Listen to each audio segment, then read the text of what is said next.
Hello everyone and welcome along to the Watchalong. I'm Paul Machin. Chris Pajak is alongside me. At the board is Dan Clubb, who is deeply regretting wearing a hoodie that wasn't suitable for camera. Not that it had anything offensive on it, just only offensive to producers who have to do white balance on cameras. I just knew it was coming. It was so inevitable, and there it was.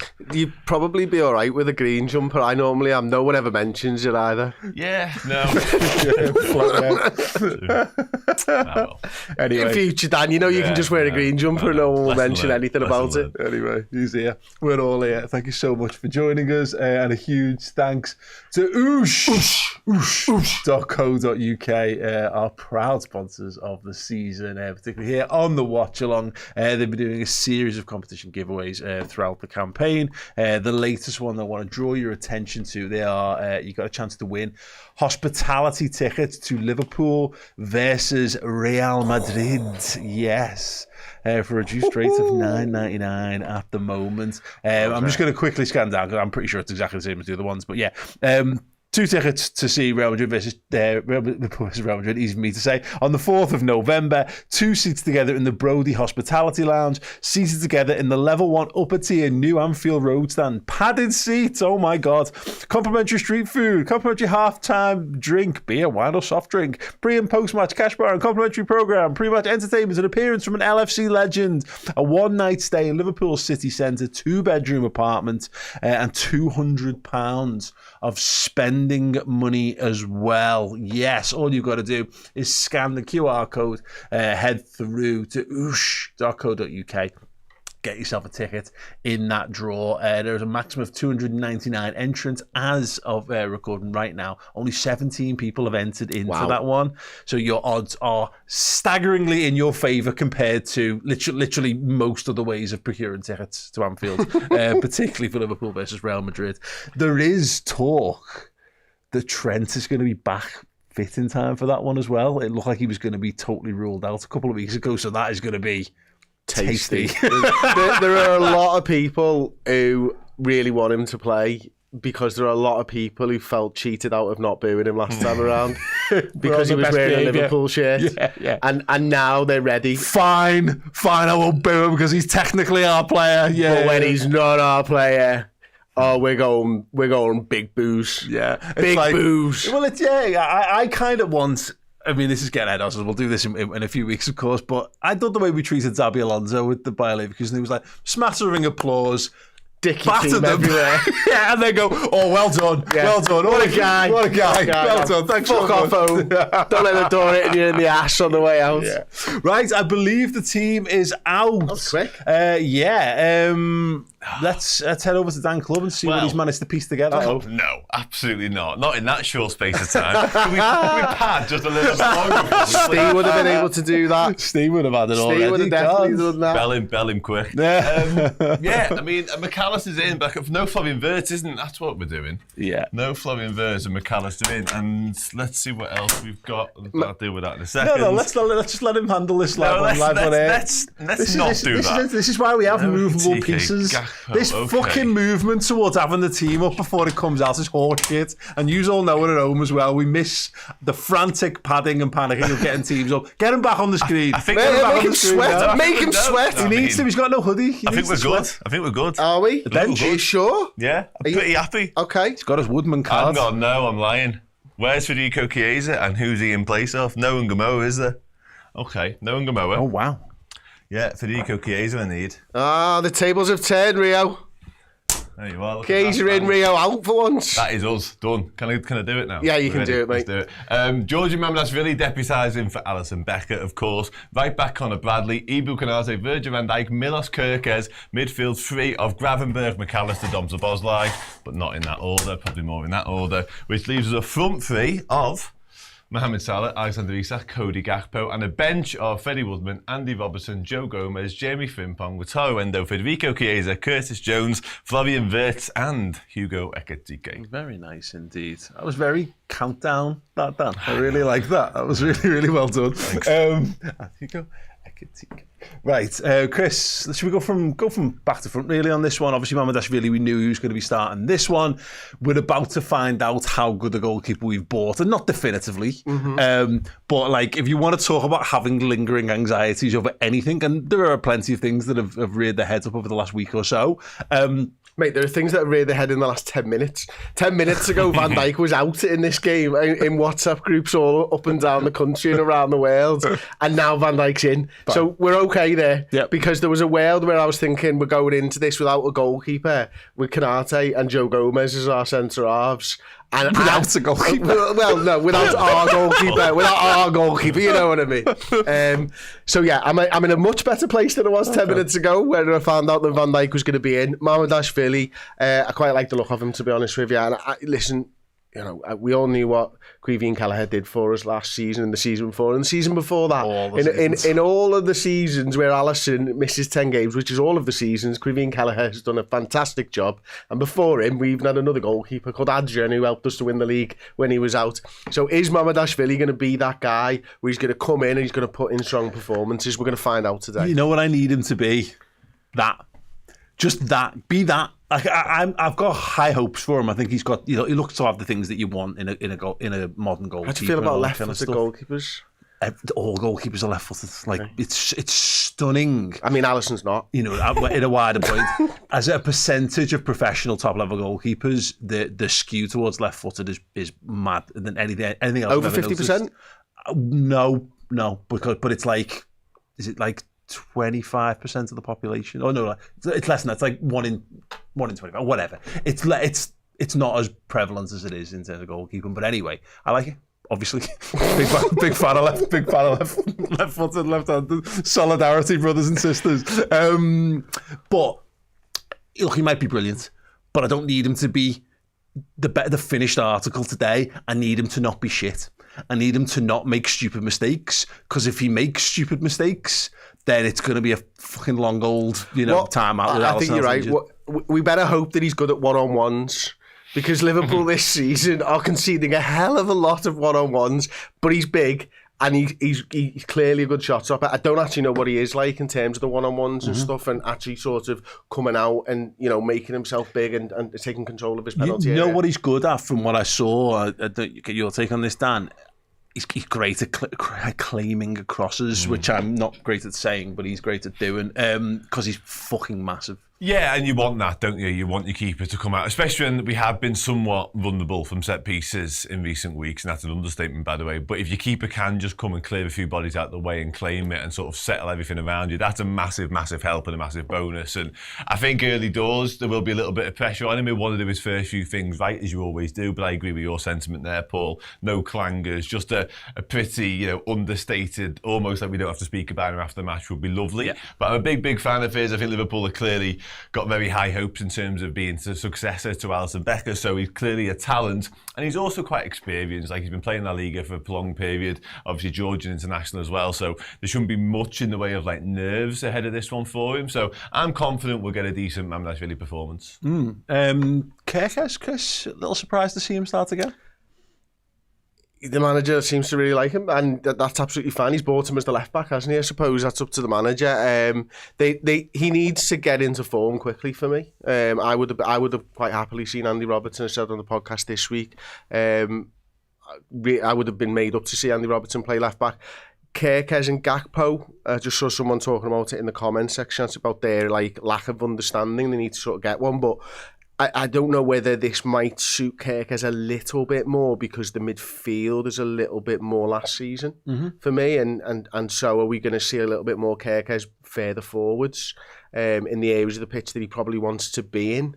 I want to see him getting into the penalty area, sort of or in line with the penalty area, whipping passes in. That's where he seemed most comfortable at Bournemouth, and it's where we've not really placed him. So I don't know whether the makeup of the midfield will allow him to do that a little bit more. But yeah, the makeup of the midfield is really the big talking point now, isn't it? Because there's a man sat on the bench there who is going to be very disappointed. I wonder how much of this feeds into what Chelsea are doing, Dan, because nominally, and I've got up on SofaScore, they've got Garnacho, Fernandes and Neto behind João Pedro, but they've also got Reece James listed as one of the 2 holding mids, which is a bit weird. So it does make me wonder whether they're going to do perhaps go 3 at the back-ish, or does Reece James just come midfield? The point I'm kind of driving at is I don't know that Neto's going to...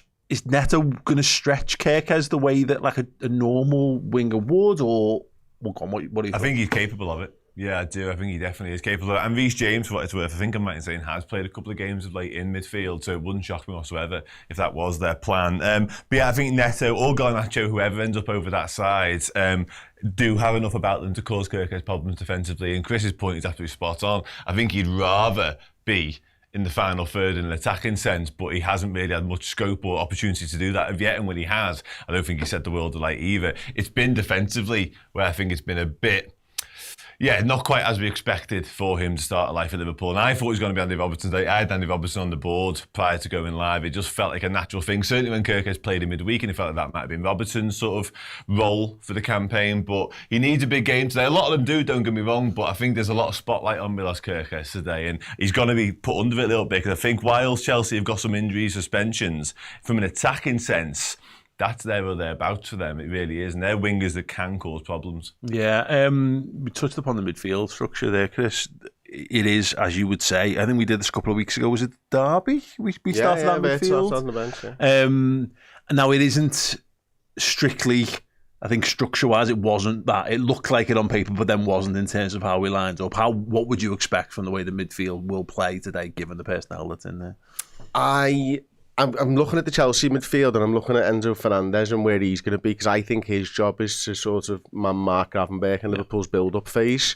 I think Liverpool have struggled with that over the last couple of games when there's been someone on Ryan Gravenberch. So I think it's probably McAllister alongside Gravenberch to try and get us further up the field, give Van Dijk and Konate some options to try and get us moving.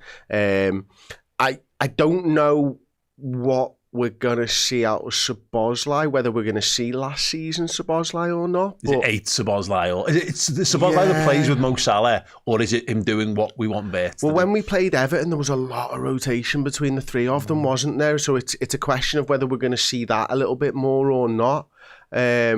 I don't know. I've got no idea. I thought we were trending towards more rotations between the midfield 3, to be honest. So that wouldn't surprise me. But I think everybody sort of seems to be clamouring for last season's midfield in the same way, and I kind of get it when a couple of results go against you. But I don't think the manager's going to throw the baby out with the bathwater too soon when we win this game and we're top of the Premier League again. Yeah. I mean, it is a consideration. You all right, Dan? Yeah, well, good. I just think that is somewhat. It's back to the drawing board a little bit, isn't it? If that is the midfield three, and certainly how it lines up in terms of positional sense, because that's what we saw a lot of last season. It's going to be interesting. Obviously, Szoboszlai going back in there form-wise, he absolutely was the pick over Florian Wirtz, and obviously is that added athleticism in there as well, which I think will be important today. So it's going to be fascinating to see. It really is. But it's interesting that Chris alludes to the fact that it might rotate a little bit. We've seen more Gravenberch getting forward as more of an 8, a box-to-box type. McAllister, we know, can do the 10. So they're starting positions-wise, and where they spend the majority of the game is going to be a fascinating one in there. Yeah, I mean, like Curtis Jones in the week, Chris, it was him who was dropping deepest to the midfielders and collecting the ball off the centre halves a lot, which I guess is sort of, that's how you get around it. If their tactics are built around just stop Ryan Gravenberch getting on it, then absolutely just you've got to swap someone else around. Yeah, absolutely have to do that. And Everton did a great job with stopping Gravenberch and build up and having 4 or 5 players around him. Last weekend it was the same. I've got stills from the game that we used on a deep dive where people are trying to stop Ryan Gravenberch at the ball. He's brilliant on the half turn, so you need multiple people around Ryan Gravenberch, and I think that's what Chelsea will look to do. But maybe the reason we've gone with this midfield 3 is playing Isak up top. Wirtz and Isak both want to sort of play in that same position, don't they? Just sort of off to the left-hand side a little bit. Is Szoboszlai going to free that space up? Are we going to see a slightly more balance to the side with Szoboszlai? With Isak ahead that seems of him? Who knows? Fucking crazy if that what you said there's an issue, because you've just spent £250 million on players and you're alluding to the fact that they can't play together, which is mad. No, I'm not alluding to the fact that they can't play together. I said they both like to be in the same place. Yeah. But is that a positive or a negative? Yeah. I know, I get what you're saying, but that doesn't mean they can't play together. They both like to be in the same area of the pitch to make things happen. Yeah. Doesn't mean that they can't pass the ball to one another. Yeah. But yeah, so so yours, but you're okay, whatever. The whatever. But it is interesting. What annoys me is that because I want to see the pair of them on the pitch, and the couple of little, the one little combination we saw in the week, or was it last weekend, is Vert gets a moment, flicks it over the top to Isak. It's nothing. It's a little bit of nothing, but it's also one of the early signs of, hey, let's get our two main guys playing together, and it feels once again like he's kind of holding that back because. Yeah, Vert is going to come on the pitch. By the time Vert is coming on the pitch, you can't see a world where Isak's as likely to be on there. You would imagine if Ekitike's on the bench, you'll see them two swapped out at some point, and Vert will come in and do some. Maybe he'll be the Gakpo sub later on. So yeah, we've still got a while to wait yet. Potentially till we get to see Vert and Isak unleashed together. Yeah, I think so. I think obviously Salah plays a big part into how these four players play together as well, don't they? Obviously where he's going to play and stuff. Are we going to see Salah a little bit more wide? Are we going to see him a little bit more inside? Where is he going to find that space? He has a good relationship with Szoboszlai and Bradley going back to last season anyway. So we might see more of Salah in the game. Obviously, with Vert inside of him, with Isak or Ekitike inside of him, with Frimpong behind him. He's not really played with any of those players.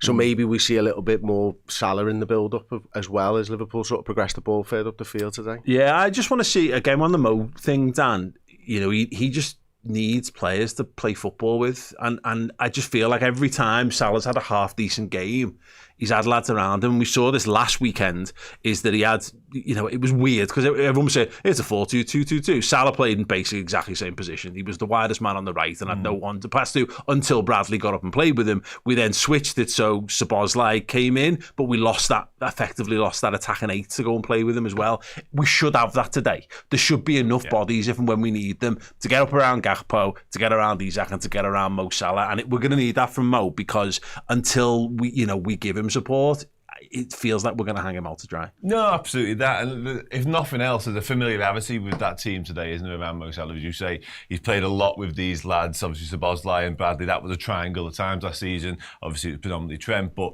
if we are trying to get Salah back firing again, that feels like quite a quick fix to being able to do that. And obviously it's massively important that he is, because we know how crucial he is towards our chances of winning games of football. But there's no two ways about it. He has lost his mojo. He's not been in great rhythm. But if it is a case of it is that not gelling, not interacting with the new lads, and that has been a running theme, I think, across the board for Liverpool so far this season, certainly in the past week or so, then again, whatever you can do to get the best out of Mo Salah, go out there and do it. And I think actually reverting to type with Conor Bradley behind him, who's played a lot with, and Dom Szoboszlai and a little bit of others too, makes perfect sense to me. There's probably just something as well to this, because given that you've got to change the goal, you guaranteedly have to change the goalkeeper because Alisson's injured. Is he maybe trying to limit the new signings a little bit maybe in this? I know Kerkez is in there, and then it's and basically then it's Isak as the only other one. So that might be another reason behind holding Vert back, is just go back to the tried and trusted a little bit more. Yeah, it might be, Paul. I'm not 100% sure. I was convinced that Vert would probably start. I think the best thing to do with Vert is get him on the pitch every single week.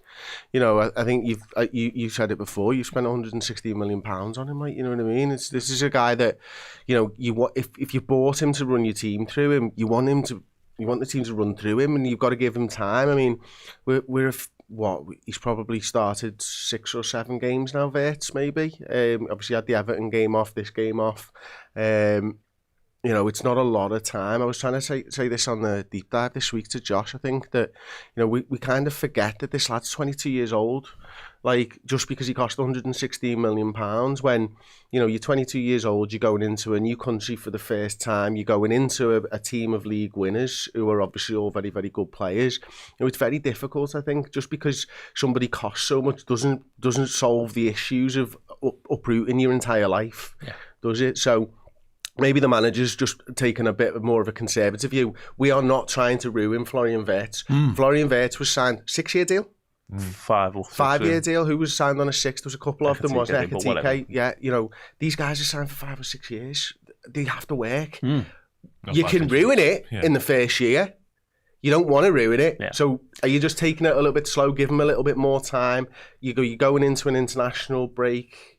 You know, it was interesting with Slot in the press conference because he almost referenced, Dan, it being a new setup. Yeah, that's the word he used. In fact, getting used to the new setup. And I've not really heard him refer to it in that before. And obviously, we're all, going back to his first press conference, very wary about questioning Arne Slot's tactics and what he is and isn't doing. But I thought that was interesting because we all know that it's the kind of case, but it'd be interesting to see, therefore, whether this is a reversion to just the tried and tested, or he is going to continue to persist with it, but with more tried and tested footballers, I guess. Yeah, definitely that. Yeah, and you can't help but look at the personnel on the pitch and think that is just us going back to what worked so well last season. But again, I think a lot of that will centre around the way the midfield functions, but in particular Dom Szoboszlai. If he is trying to be more the creator, more of a playmaker, then that suggests that we are still trying to do the same things we're doing with Wirtz, however, just with Dom Szoboszlai. So yeah, it's interesting. You don't really hear Arne Slot be so open with our tactics and our system, what we're trying to do at all. He's very good at speaking about,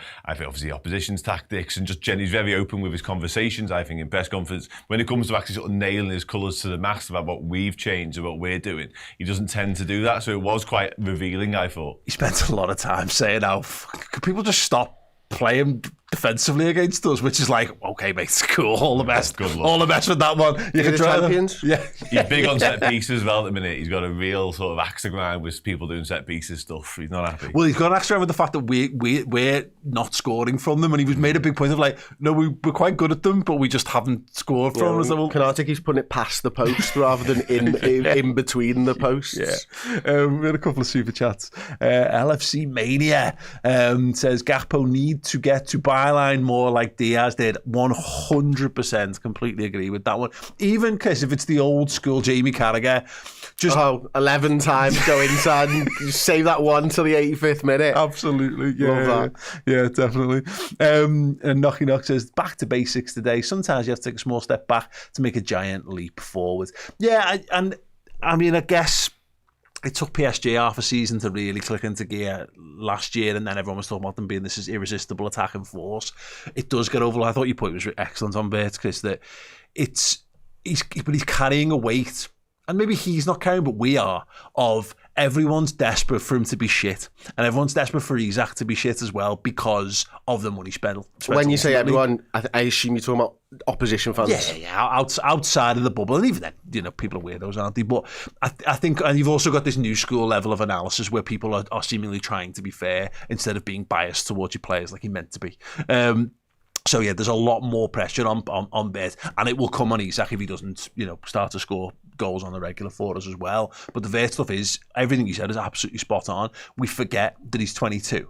And I made a point a few weeks ago before the end of the window that I think we'd have actually got more return out of Elliott for those minutes than Wirtz. But the point is that we know we've bought better. You've just got to persist and get them up to speed. And it is very rare. It gets forgotten very quickly that it takes a lot to come into a great team. And it takes a lot to come in at a high level in a great team when you haven't been in that environment before. And I mean by, country, culture, the type of football, etc., etc. Naby Keita walked into Liverpool's starting 11 having been signed, but he didn't set the league alight. He was just good enough that he came in and he held his own until he inevitably got injured. Fabinho takes him half a season. Fabinho's coming out party is at the Etihad in January. And he'd had some stinkers in the run to that. We've said it plenty of times before. Andy Robertson only gets to go because Moreno gets injured, and rinse repeat over and over again. But that price tag is just going to make him. I was on contact with Flex a few weeks ago, and he's already tipping him as flop of the season because that's the world that we inhabit now. Is like social media heads are sat there with the knives out waiting for him to be shit, and then we're left going, people go, well, what about Wirtz? I'm about Wirtz, just a footballer, mate. Yeah, but he cost £115 million, and that's almost the cycle that you end up getting jaded with defending someone when we should just have a bit more patience with him. Absolutely. The manager said we're changing the way that we play slightly. That's what he's alluded to. We are doing that. You can't be perfect from week one. You know, we've had a good start. Maybe some of the late goals have papered over some cracks. I mean, for sure, everybody's been able to see that we're nowhere near as good defensively, I don't think, as we were at the start of last season. I think at the end of last season, we had a few problems. We put it down to the fact that we were winning, that we'd already won the league and we were on the beach with totally acceptable reasons to think that you're not playing as well as you should be. This season, obviously, we're changing half of our back line, essentially. We've had Bradley in, obviously, as well, but that would normally have been Trent anyway. Still hasn't done a full season. No. You've got a goalkeeper today who's brand new to the football club. You know, you're bringing in forwards left, right and centre, literally. And, you know, you've just got to work with those guys. Yeah. You've got to see how... But it can't left be and centre. I'm going to say. Well, Vert. Yeah, he's okay, right was a bit of a struggle. We've never brought a right midfielder in or a right attacker in since Salah came into the club. That has also been a problem that we've spoken about at length. So look, it's going to take time. We are in October. You know, it's very early days. Yeah, we've just got to see what the manager can do. And listen, if it doesn't get better, I'm sure the manager's going to find ways to make it better. But he's not going to do an Amorim where he sits there for 38 games without changing anything. This is a manager who quite happily changes things. Yeah. He's got a belief, I think, that something's going to work the way that he started out. Yeah. It's just going to take time to click. We're a little victim of ourselves, aren't we, Dan, in hyping ourselves up with stuff of the second we beat Arsenal, it was like, well, that's it. That's it. Man City is shit. We're ahead of Arsenal. We've got this points gap. This should all be great, instead of remembering that it's a full season. And actually getting those points on the board in the early stages of the season with everything that had gone on. You know, obviously, significantly, of course, the passing of Diogo Jota, but also, as Chris is talking about, it bedding in mass changes in the side as well. To be able to get the point in the games that we did is actually... should be seen as a positive, but this is where the real hard yards start now. We're in the grind. We're in the twice a week, sometimes 3 times a week, games of football, and you're not going to win every, but we've got to find a way to be better and be able to win, putting ourselves in a position to win more football games, because, it's maybe not going to be the procession that maybe we'd all hoped it was going to be 2 or 3 weeks ago. Yeah, no, absolutely. I was certainly guilty of believing it was going to be that procession. But you're right, and I think that stems from, obviously, the manner of some of the results and the wins that we've picked up, because you just think we're not even playing well at the minute. Like, imagine when we start playing well, like, what would that look like? We're finding ways to win games. This is what we always say about champions and what have you. So it just felt like, given... And I hadn't really used the word upheaval to describe our summer business until the last 2 results, because it just felt like it wasn't seamless, but it felt like, well, we found a way, we've managed to get through a bit of a sticky spell, and all of a sudden these lads are going to gel, interact, they're going to be more cohesive, and we're just going to be boss and just cakewalk the league. Turns out it's not quite as simple as that, as you're referencing there. But yeah, I think when you look at, we're all waxing lyrical all summer long about the summer business and the upgrades that we made in the squad. And I think it all just felt really, really positive. And all of a sudden you have this slight setback of a double-header consecutive defeats and you go, oh, actually reality hits home a little bit, that this is the Premier League, it is the Champions League, and you aren't always going to have your cake and eat it. So Liverpool just need to react to that and respond to that. And that starts today for me. Today's massive, not just because it's Chelsea away and there's 3 points on the line, and as time of recording, I think Arsenal will win in, they might still be, I'm not sure.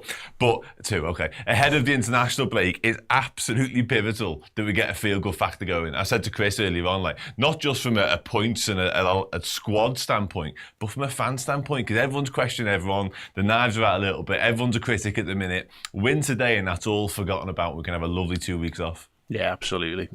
Quad bod. The legendary Quad Bod says the key point here is 15 points from 6 games. That is better than any other team in the country. Calm down. And obviously, again, Arsenal will go above Liverpool in the table right now, with Liverpool with a game to play, of course. But again, I think there's also that thing of, you have to remember that them going above us, even if Liverpool draw today and Arsenal are above us on goal difference by the end of the weekend, there'll be another game next week. There's an opportunity for them to drop points and us to gain points, and then there'll be another one. Well, not next weekend, but 2 weeks after that, and so on and so forth. So yeah, there's going to be a little bit in the more. mind, obviously. with that calm approach to what we're watching here. I'll tell you now. Yeah. Well, we have a storied history of fucking things up before international breaks and leaving us all in absolute misery. So just don't worry about it. Maybe it'll be fine regardless. Or if we win, something mad will happen in the international break to piss us off. It's the way it is. It's just the way it happens. We get very, very angry without football, and we make things into a big deal when they're not. Yeah, that's because of the 24-hour news cycle, and even worse, the infinity news cycle that is social media, where people have got slots to fill instead of just going, it's fine, just chill for a bit, just switch off. We will continue. We're going to be back, Chris and I, for the watch-along itself. We're going to take a very short break. Stay tuned. We're going to be here all the way through to post-match as well. Dan will be here in a second, getting more of your reactions to stuff, but here's a little bit from the gaffer ahead of the game. Obviously, results of the past week had not been the norm during your time here. In that respect, then, what reaction have you seen from your players, and what kind of a job have you had to do to pick them up ahead of this game against Chelsea now? If the reaction is after you lose against Palace, you lose another game, you can argue if that is positive. But I saw a team that wanted to try from the first to the last second everything to get a result. Different than to the Palace game, we won much more second balls. We were like in the Palace game close to a result, and I've said many times last season the margins are so small, and that's the same this season again. And we are trying to find a way of that is not about luck or bad luck, or it's not about a set piece goal scored or against. That we are just better than that. It doesn't matter if Hugo Ekitike goes one-on-one to the goalkeeper. He gets twice or three times a pull on his shoulder, but he does everything to stay on his feet, like our players mainly do. And 1 minute later, in the other 18-yard box, a player feels this, goes to the ground as if it was the worst hit he ever had, and the referee gives a penalty. Again, this can happen, and we should be better than that. That it doesn't matter if you are luck, bad luck, or smart or not smart. If you score a set piece goal or you concede two, like against Palace. By the way, if we would have had the referee that we had against Galatasaray, we wouldn't have lost against Palace, because this one blew his whistle exactly after 8 minutes. But again, that has nothing to do with the current results. We need to do better. And that's why we are what we are trying. Hello everybody, welcome back to the Redmen TV and your watch along ahead of Liverpool taking on Chelsea down at Stamford Bridge. Big game, big game. This is the part of the show where you get to voice your opinion, ask any questions. This is an open forum. Feel free. Hello Chris, you okay? What have you forgot? I need to do something. Laptop, there you go, look at that. No one noticed. Seamless. How are we all? We good? We will do score predictions. We'll speak about the lineup and the bench. We'll have all those chats along the way. But first, Hawks, my friend, how are you? You absolute living legend. Super chat.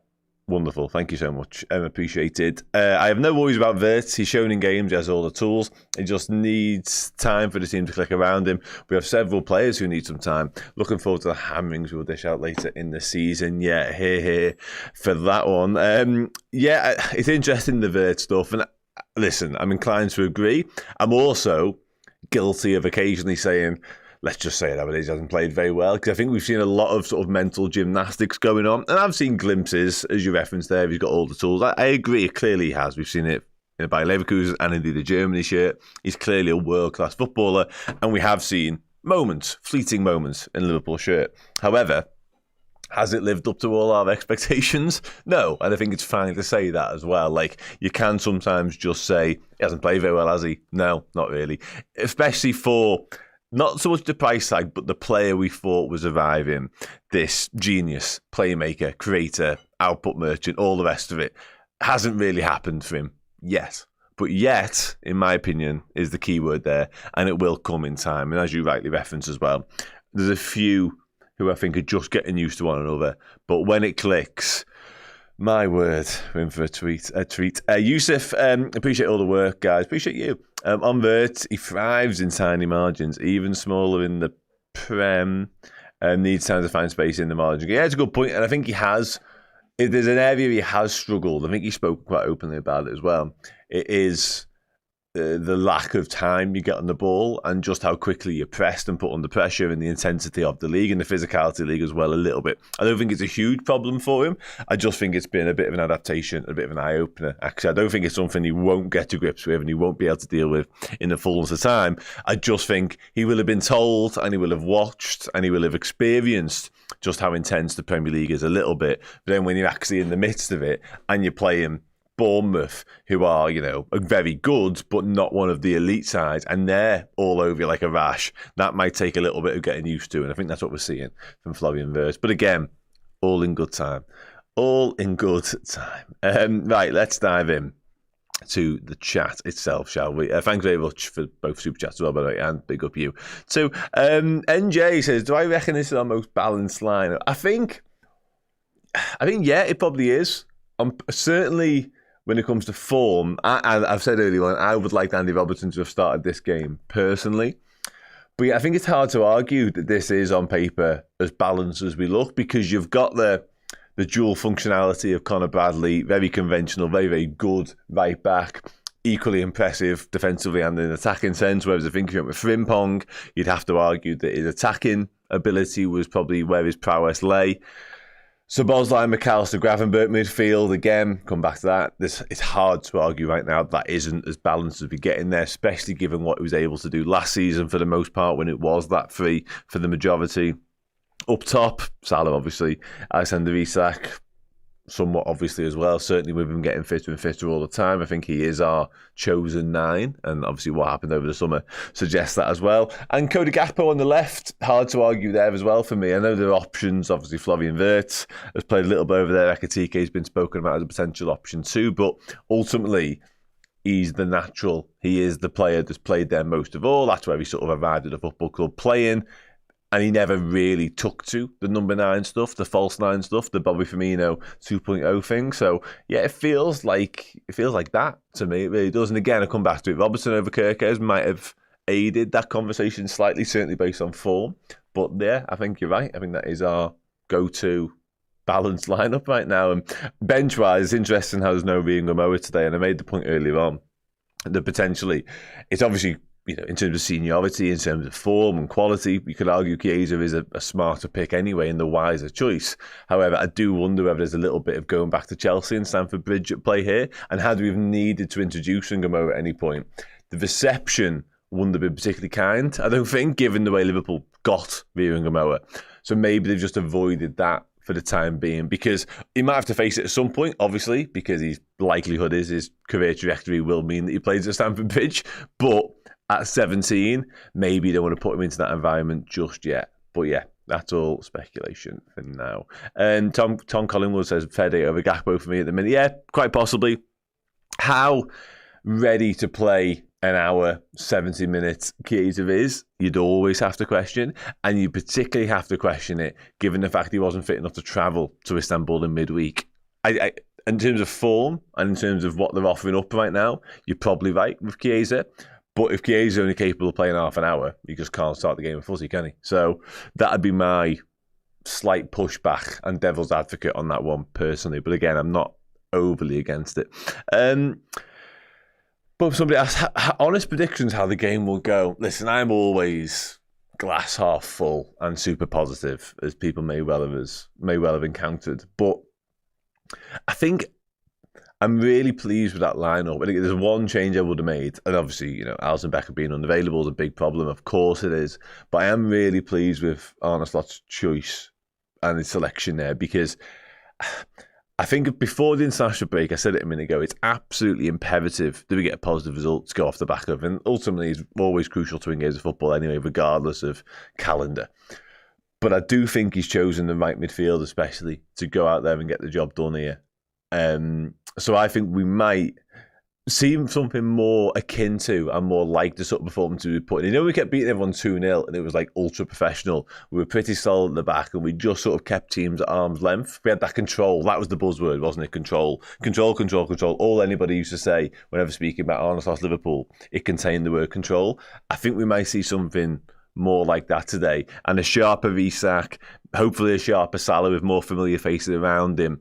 interacting with like Dom Szoboszlai again and Conor Bradley as opposed to Wirtz and Frimpong, I think we're going to see a better version of Liverpool and a more last season version of Liverpool. And that's not to say that when we come back around and Wirtz is reintroduced and others, that we won't still pursue what Arne Slot's vision is for this Liverpool side. I think we will, but I think today there will be a little bit of back to basics, back to the drawing board about us. So again, I think we'll just get the job done relatively comfortably, which is not something I felt like we're going to do for a while, all season long, to be honest.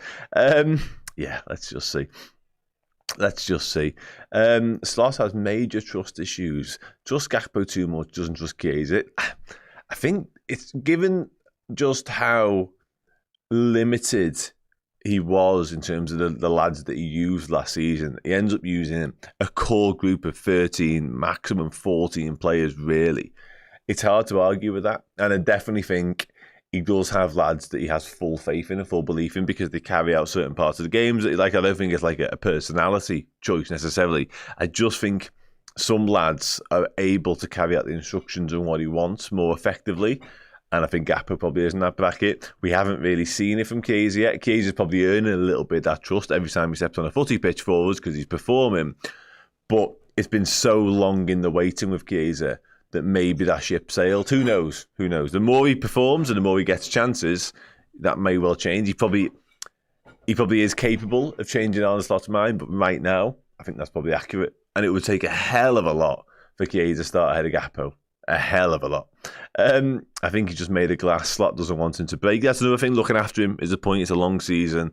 And I don't think we're ever truly going to see him play 5, 6, 7 games on the spin. Even last week, to come to the point, he's played more minutes in that Southampton game, saw the whole game out, which is arguably the first time he's done that for us, full stop. And then all of a sudden he can't travel to Istanbul. So straight away, it feels like 2 steps forward, 1 step back with Chiesa. So it's probably the fitness considerations are probably front and centre as to the reason as to why Arne Slot can't allow himself to have full faith in him because he's only going to hurt him by not being available at some point. So I get that. I absolutely get that. Possibly. I'm not quite sure that's true, personally. Cody feels one-dimensional. There's a lot of Cody Gakpo detractors in the chat here. And I'm not one of them, I must admit. And I cannot wait for this to happen, was going to be my next point. Are we really not loving Gakpo that much? Like, I don't think he's been anywhere near sort of our worst performance this season, personally. I think he's been all right. I'm not sure. I don't quite know where the animosity is coming from, personally. But listen, you do you. Bench Gakpo now. See what I'm talking about? That's what I'm talking about. Is Gakpo an upgrade on Diaz, Dan? Good question. They'd be different, weren't they? And I think between the two of them, we had a really lovely thing going on over there on the left wing. Ultimately, Diaz was desperate to leave. I think it's kind of how that came to pass. And I think, obviously, due to the contract stuff, and Liverpool weren't particularly, smitten on the idea of giving him a new deal with a bit of a bump in his wage packet as well. So it kind of came to pass that he had to go. And Liverpool were comfortable with Gakpo, and obviously Ngamo was mentioned too. So is he an upgrade? I'd probably say no. I don't think he is an upgrade. I think he's more of a goal threat, personally.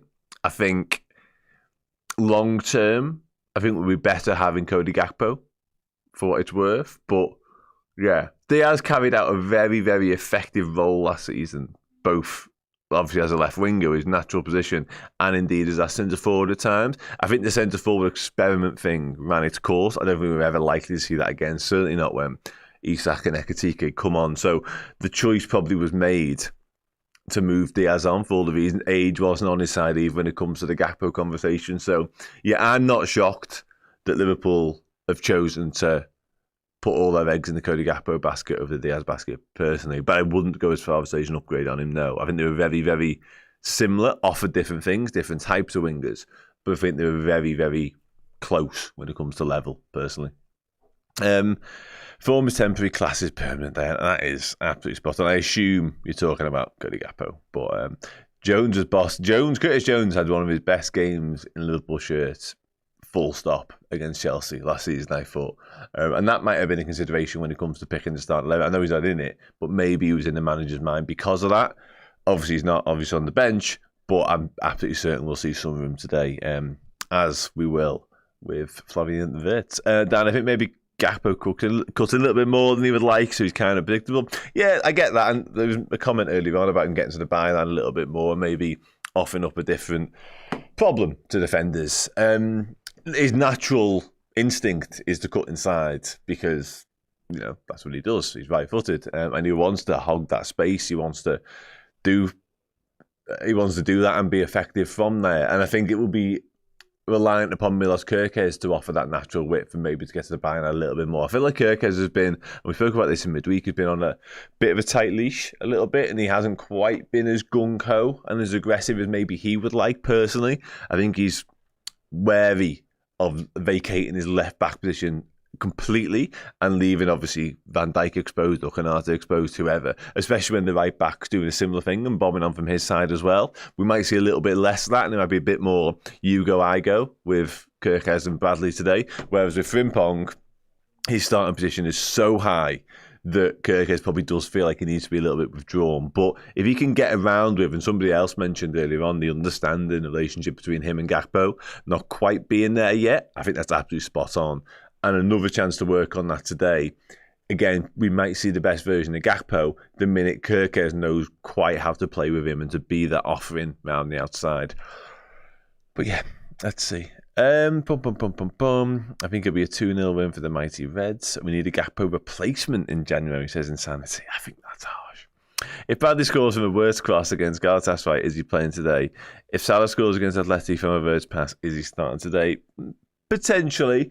I think that is dependent, and it depends whether you think Wirtz has been dropped because of individual form and the fact he hasn't exactly been pulling up trees and there's so much focus and attention and conversation around him right now. Or do you think he's been dropped for the betterment of Liverpool having that midfield dynamic and the same midfield that we saw work so brilliantly all of last season, more or less? That's the conversation there. For what it's worth, I would err on the second side. I think it is just a case of desperate to get that real understanding, that balance of McAllister, Szoboszlai and Gravenberch back in there for a must-win game, massive game, and to sort of bounce back from the week that we've had. What is tried and tested? What does he know he can trust? What can he rely upon? It's that. Can't quite have the same faith just yet in Flavian Wirtz, and again, it will come. I don't think Flavian Wirtz has been left out today because he's not playing well enough. I think Arne Slot favours that midfield three just for today's game, personally. But again, I'll be proved wrong if needs be. Bradley has been awful this season. Hope he steps up. I think our right back situation has been pretty poor, and it's been pretty damning. The fact that Dom Szoboszlai has been by far and away the best right back. I love Conor Bradley, and I think Frimpong's excellent as well. However, I think the fact that Szoboszlai keeps getting put over there, whether it be starting from games or in games, just to shove it up a little bit, and he's looked $1 million every single time, hasn't reflected well on Conor Bradley's form, nor Jamie Frimpong's form. And I think that's right, ultimately. I think neither of them have been at it at the level required either. But Conor Bradley, again, another one with a recent track record and recent history of playing really well against Chelsea. So fingers crossed he can produce today, because I'm not doubting him as a footballer whatsoever. He just hasn't been good form-wise. We have to win this today. Just want us to move the ball quicker than we have been. And what I will say is, if people are in the school of thought that one of the problems we face has been coming up against really defensive-minded sides and up against low blocks, and we've struggled to break them down, etc., I don't see Chelsea operating like that, personally. I think they will. It'll be incumbent on them to have a go, won't it? They're at home. They've spent nigh on an absolute king's ransom themselves in terms of assembling the squad. No, they've got problems, injuries and suspensions, whatever. But they will be forced to have a go and attack. So I think there will be more freedom and more space, which again lends itself to the argument maybe Wirtz should have played. But yeah, I don't think we'll be trying to navigate our way through 10 defenders at any point necessarily today. It should be slightly more open. We've got a couple of things here. Benching a £160 million player is criminal. Goal and goal scorer predictions. I said 2-0, didn't I, earlier on? And I'll stick to my guns on 2-0. And in terms of, I'm going to give Isak and Salah. I think the big guns are going to get the job done today. I think, obviously, Salah's form's not been exceptional. Still questions about Isak, certainly when it comes to his fitness. But I think today, just to silence a little bit of the noise and the doubters around Liverpool, I think those two getting the job done either side of half-time with a 2-0 win, that's the perfect way to head into this national break, in my opinion. Around 6 weeks for Alisson, expecting him back post-November break. Arne Slot was quite coy on the length of time that he'll be sidelined for, but believe it'll be sort of around that next international break, not the one we're about to go into now. Elise and Semenyo next summer. Listen, Semenyo, in terms of Elise's exceptional as well, isn't it, to be honest? But Semenyo's stock is rising all the time. Last night was another unbelievable performance from him. He's some player. Maybe, and again, I was simply giving my opinion. He may well have been just dropped, and it might be purely performance-led, and that's something that could have happened. And you're entitled to that opinion. I personally believe it's something slightly different. But again, one of us is right and one of us is wrong. I don't think he's been bad enough to warrant just not being in the team. I think he's done a lot of good stuff as well. But let's see. And listen, this is also very true. Like, in terms of bench, in terms of firepower we've got at our disposal, you look at Chiesa we've spoken about already, Curtis Jones and how good he was against Chelsea last time out.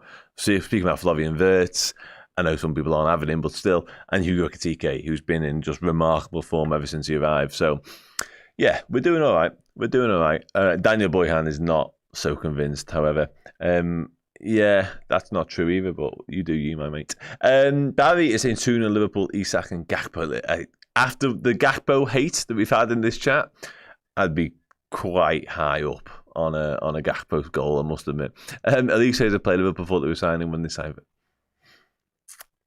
I'm sorry. I struggle with that. I do struggle with that. And Kevin, this is absolutely spot on, and you could use more recent examples than that as well. Andy Robertson, we spoke about earlier on, took him weeks and weeks and weeks to really sort of nail his own spot down. And Fabinho, we spoke about, took him a long time to really get up and run a Liverpool shirt. There are countless examples of lads that have come in and haven't looked the player they left from the get-go. It just happens all the time. And again, I think there is so much love and positivity around the Wirtz signing, and understandably so. We thought we were getting this creator, playmaker, 10 genius footballer, and we probably have still got all them things, but we all expect this to work from minute one, and it just hasn't quite been the case. 3-1 Liverpool, Isak, Grav and Gakpo. I hope you're okay going 3-2. I'm good as well, Andy. Hope you're good as well, my mate. Going 3-2. 3-2 sounds like another wild game of footy. And I'm not sure I can take it. Honestly, what I would give right now for just a really run-of-the-mill, relatively mundane, very straightforward 2-0, get out of there, get your 3-point victory is beyond belief. I'm so here for that. As much as I love, in hindsight, the thrill and the buzz of a last-minute winner and just how much we can revel in that and rival fans hate it, I'm here for all that sort of stuff. However, give me 3 points and give me boring today all day long. Honest to God, I don't need it, especially after Arsenal winning, and they'll all be glued to the telly in the pubs around North London, desperate to see us slip up here and desperate to milk it. Just put them out of the misery and just score early and just kill the game off as a contest. Be better than Chelsea. Just be miles better than Chelsea and win and leave. Simple as that. With the winner. Well, that won't be happening, Stuart, because I can tell you now he is not on the bench. Yeah, so unfortunately not. If we start right, 4-2 to Liverpool. If it's another dragging on ball fest, then 2-1 Chelsea. Okay. Interesting. Chiesa 80th minute. I have zero doubts about the new signings. Always going to take time. Rivals for everything to make us turn against them. Yeah, listen, Liverpool fans we're not likely to turn against any new rivals. It's not what we do, really. It takes a hell of a lot for us to turn against anybody, manager or player. But yeah, I'll be honest, I was definitely guilty of being in the camp of this is all going to work seamlessly. And I said this the other day on something completely different because it all felt so natural and it all felt somewhat obvious. It felt wild and, ambitious and not in keeping with the way Liverpool have operated in terms of the sheer level of transfer and the marquee signings we were making left, right and centre. It was nuts. But in terms of the personnel and the players and what they were and what had gone in terms of what had left the football club, it just felt obvious. Like Harvey Elliott obviously leaves on deadline day, I'm aware, but you potentially need an upgrade for Harvey Elliott in the squad. Love Harvey, but still that's true. You just signed Florian Wirtz, one of the most sought after, highly regarded footballers on the planet. Sound, happy days. Darwin Núñez clearly isn't up to the level. You need an upgrade on Darwin Núñez. Go and get Alexander Isak. Luis Diaz wants to leave. You want someone to come in and replace him. Hugo Ekitike, you could argue that in the squad. Plays 9, probably going to play from the left as well. Sound. Perfectly comfortable with that. It all felt very... Kwanzaa goes, Leone comes in. Like, there's a problem at right back, rather. We go and sign Jamie Frimpong and Conor Bradley's a year older. It just felt natural and felt seamless. There's a left-back situation going on. Tsimikas ends up going, don't worry, we've signed the best left-back in the Premier League last season. All good. Kelleher's gone, don't worry, Mamardashvili's coming. Like, it just felt obvious and was always going to be fine. Again, in hindsight, maybe that was a little bit too optimistic for me. And the sheer number of changes and the upheaval and the slight shift in what we're trying to be as a football team has meant it has looked a little bit, bad at times. But ultimately, I think all will be fine. Starting today. Konate again. Yeah. Konate again. And we haven't actually spoke about that situation whatsoever ever since we went live, really. But, yeah, listen, you could have easily brought Joe Gomez in, but what message does that send to Konate? Ultimately, does anyone give a shit? Potentially not. And he's been terrible. I'm not going to answer this, am I? And I'm obviously going to say no. There's no bad professional footballers in the Premier League. Like when we say, and we all do this, we're all guilty of this, absolutely. When we say he's shitting and we talk about a Premier League footballer, I can guarantee you now he isn't. Like he is, whoever he is very, very good at playing football. There's been one or two exceptions down the years in the Premier League, but pretty much exclusively, every single player at the top level of the game is pretty good at playing the game. Whether they're the standard required and whether they're elite is a different conversation altogether. But there's no bad players at Liverpool now, to finish off that point. That's insane. Konate, that's what we talk about. Imagine starting Konate over Gomez. Yeah, again, I'll come back to what's the best way of getting Konate through this properly sticky spell that he's had, and by spell I mean 2 games really, and it probably is to keep playing him. The alternative, I do wonder, and I said this to somebody the other day, I do wonder whether had Leone saw out his debut and just been fit, and listen, that would have been lovely regardless of what I'm about to say here, and it would have been the ideal scenario, of course. I do wonder whether he might have been worthy of a conversation, because I think Joe Gomez in that Southampton game makes a huge defensive intervention quite late on, but actually was quite poor on the night. So his form isn't exactly in keeping with somebody who's going to come in and suddenly start Premier League games for you, and all will be well. So I do wonder, again, the competition for places. If Mark Gahey was in the squad right now, that Konate conversation would be prevalent. Absolutely. People would be wild in terms of asking for that to happen. But as it is, I don't know. We're not blessed with centre-back options to call upon, are we? So I'm not surprised that Konate's continuing in that spot, personally. It takes a lot for it takes everything for certain players. It just doesn't happen. I can barely remember in my entire lifetime us properly turning on many, like even ones that have been desperately with the football club. There's been a couple of examples of that. We don't tend to... And the Trent situation was the most recent example, obviously, last year. And there was pockets and handfuls of the fan base that did, and completely understandable as to why. And we'll see in a few weeks when he comes back in a Real Madrid shirt what that looks and feels like. But yeah, it's not often we really sort of get the knives out for our own, again, players or managers. It's not our style. Even Roy Hodgson in those dark days we never really, went at him or went after him necessarily, like you see some other clubs do and some other fans do for their manager. My pleasure, mate. Always try and do as best as I possibly can on this sort of thing. I don't eat chocolate, which may put a lot of people off me as a human being, and I might have gone down in some estimations there, but I don't eat chocolate, so I can't answer that at all. I'm sorry. Spunkies is a Mars bar, though, if that's any good to you. Feel free to throw your last few comments in as favourite chocolates. But as well as that, I want the score. I want your score predictions. Before I do go, Roy is a nice man. I've always thought that. If Canate wants to get the fans back, he needs to score a goal. No, I don't need him to score a goal. It'd be nice, but just needs to perform well and not make like 5 errors a match. That'd do, and not allow lads just to run one-on-one at our goalie. That'd suffice. Win your duels, win your headers. Yeah, I'll take it. I don't need him to score it again. He's had 2 pretty clear-cut chances in the past couple of games from set pieces, and I am desperate for us to score a set-piece goal, so I'll take it, but just stop being a bit shit, Ibu, and then we can all go home happy, providing we win, of course. Curly Whirly says, Matt, can't beat a Yorkie bar either. Has he had a haircut? I've not seen his haircut, no, I must admit. 4-2 for the Reds. We've got 3-1. A Texan bar. Never heard of that. 3-0 Van Dijk and Alexander Isak. There's our set-piece goal right there.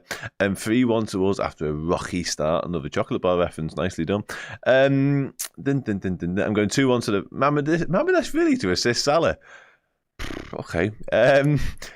He only seemed to score headers when we wore that yellow Champions League kit. Aside from that, it's been pretty turgid from him.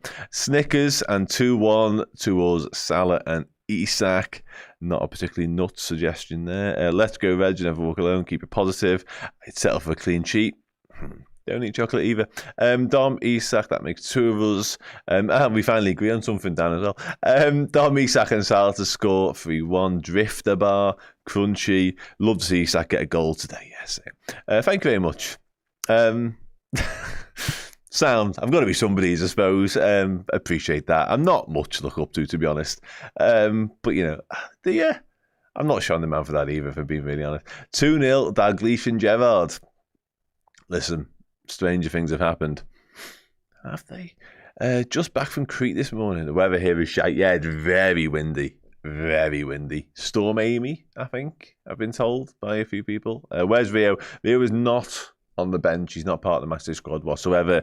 Could be a decision based on seniority, experience, form, whatever. Or, as I speculated earlier, is it because it's Chelsea and the thought of bringing him on in that environment where he's likely to get absolute dog's abuse isn't one Liverpool particularly comfortable with exposing a 17-year-old lad to? Because whilst he's brilliant and supremely talented, you've still got to be careful and protect him at all costs. So maybe that came into the thinking slightly as well. 3-1 Texan bar before you went bug. Hey, shit, is that? I've never ever heard of that. Like, is that this country? Yeah, this country. 2-1 LFC. 4-3. Shitting hell. Isak, Salah, Ekatike, and Sabo. Jimmy Traore, and Bruno Chevu has got a decent record scoring at Stamford Bridge. So here for that. Hazelnut Kit Kat.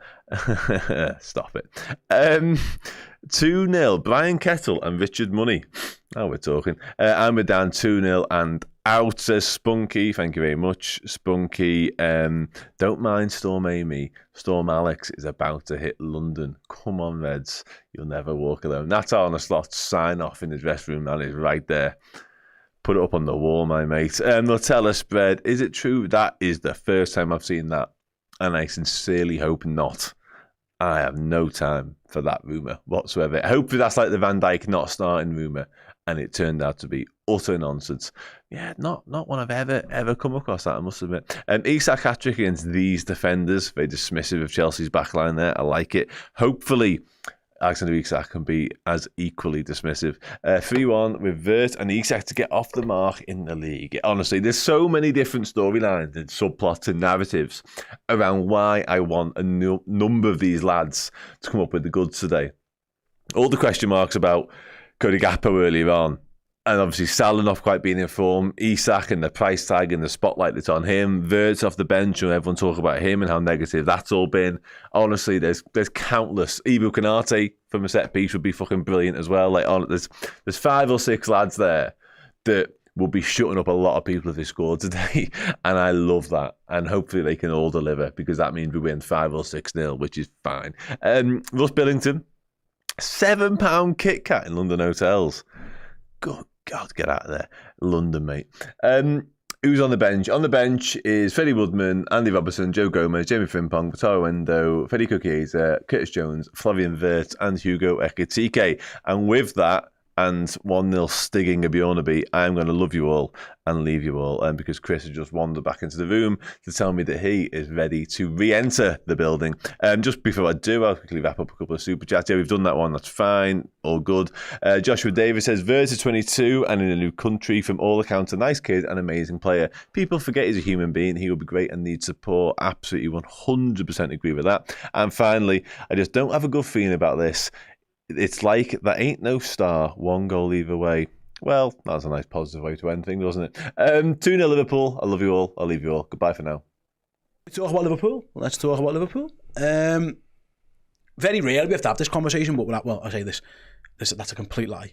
We have to have this conversation once a year of when Alisson picks up his yearly injury. Alisson's picked up his yearly injury, Abby. We're awaiting official confirmation of the report yesterday, where maybe 6 weeks. Arne Slot was a bit less committed to that today in his presser. He said he's definitely out, and I'd be surprised if he was out, if he was back for the first game after the break, which is United at home. So it's time for Georgi Mamardashvili to make his Premier League debut. This is why Liverpool have good backup goalkeepers. We can count on Alisson for a lot of things, but once a year he's good for an injury. It's been since his first season, this has been the norm. So it's not what we're not used to. In fact, when we win Premier League titles, we often do it with a spell of Alisson being out of the team. I think we're all pretty confident in Mamardashvili that he's a good goalkeeper. But even someone as experienced as him, who's played for Valencia and he's played internationally and he's seen it all, there is still something about making your Premier League debut. And again, I'll go back to it, Stamford Bridge isn't the easiest of places for that. And Liverpool have needed Alisson this season to keep them in games. Last weekend they could have been out of it. So he is going to be testing Mamardashvili. How are we feeling about him? The frustrating thing with Alisson is we've literally got the best keeper in the world, but the most injury-prone keeper, and that's just the most Liverpool thing ever. I'm not saying I don't have any faith in Mamardashvili whatsoever, but times like this, you just wish you had Kelleher there, someone that we know is like tried and tested for us and has performed well in the league before and has stepped up when necessary. But we knew this was going to happen. We knew that Mamardashvili was going to have a moment like this because Alisson always gets injured, and you just every season it's like this will be the year where he just manages to get through without picking up anything. But no, he did. And the frustrating thing is, like you've just said, Steve, he saved us 1 million times this season. Like literally we could have been 4-0 down against Palace. Like we've had some dreadful periods in games where he's had to absolutely save us. And the sad thing was the other day against Galatasaray was Alisson and Ekitike were probably the only 2 players on the pitch that I thought were any good for us, to be honest, because we were performing that bad. And then for both of them to end up going off with an injury was just really frustrating. Excellent CGI. Hello, everyone. I don't know what that super chat is. What's that? I just don't have a good feeling about this. It's like, that ain't no star. Did you see that there was a Star Wars? It's a sort of a Star Wars reference. Is that a Star Wars reference? Anyway, we were just talking about Star Wars. Anyway, we were talking about Tarkin and his lack of one out of place hair in the remakes. Yeah. I don't know how to make that go away. How do I make that go away? Click the yellow thing at the bottom. Oh, the little broom thing. That's cute. Hi, everyone. We're back. You can spot us because we're right here. There's just general more shit chatting than when Dan's here. Hi. Yeah, we were remarking on how Chris, when he pulls his jumper up to his nose, looks a little bit like Darth Vader when Luke takes his mask off. Oh, my God. Or Uncle Fester. Wow, that is uncanny. And then yeah, obviously they CGI'd out his eyebrows back in the day, which is what they've done to Chris as well. Let me look at you with my own eyes. God, oh God, no, that's fine. Put the mask back on. Hi, everyone. How are we feeling? Seems, I know. Sorry, I know that's No Moon is the reference, but I was wondering whether that was someone they were paraphrasing there. Anyway, it doesn't really matter, does it? Hey, hello. We are under 10 minutes away from kick-off at Stamford Bridge. Just at a casual glance down the chat, people feel nervous. I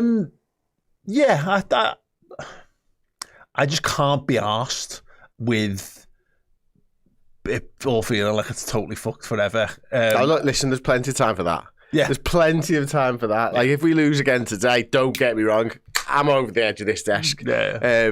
But no, you got to be hopeful going into a game of football, right?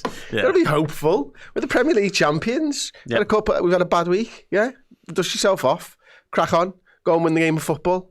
It's just one of those things, isn't it? Listen, there's loads of things that Liverpool could be doing better, and there's loads of things that Chelsea could be doing better as well. Yeah. They're not playing particularly well themselves, are they? They're savaged by injuries and suspensions and all kinds of things. So go out there, win the game, and make somebody else the talking point for the international break, please, because I can't be arsed with it being us. Yeah, and that's the thing that.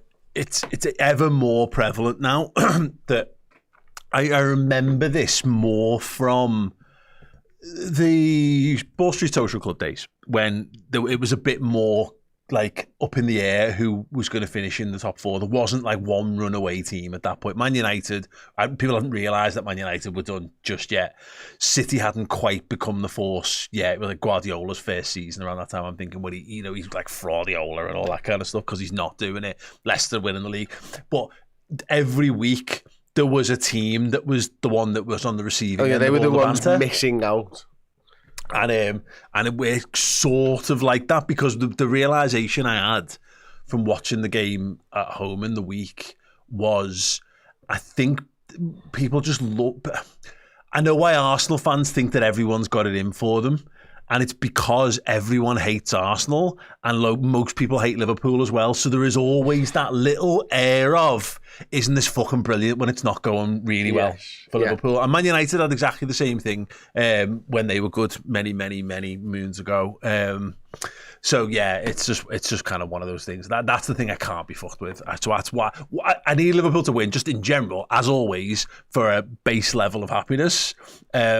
But then my nerves come more from, we talk about an international break of like, and all the thought pieces of what's going wrong with Liverpool, what's not right, and all this kind of stuff. What we need is Alexander Isak to fucking announce himself as a Liverpool player in the Premier League. Mm-hmm. That's what we need. A little brace from Alexander Isak that will make us forget about all of our problems when our record-breaking striker scores a couple of goals and does it against Chelsea as well, because that has happened in the past for us, haven't they?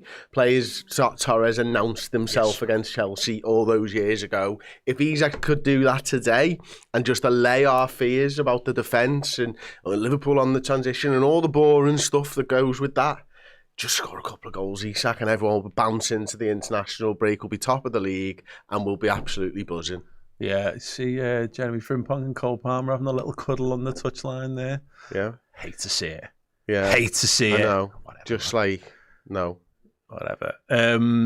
I really like Jeremy Frimpong. One thing that's mentioned actually is just how good our substitutes bench is today. And this is a team now that has Alexander Isak starting up front for us, but again, just to reiterate the subs bench, obviously the goalkeeper situation, Freddie Woodman is very much Liverpool's third choice goalkeeper. There is a world where he will never play a senior game for Liverpool, and that will be an ideal world. No slight on him, just the nature of the game.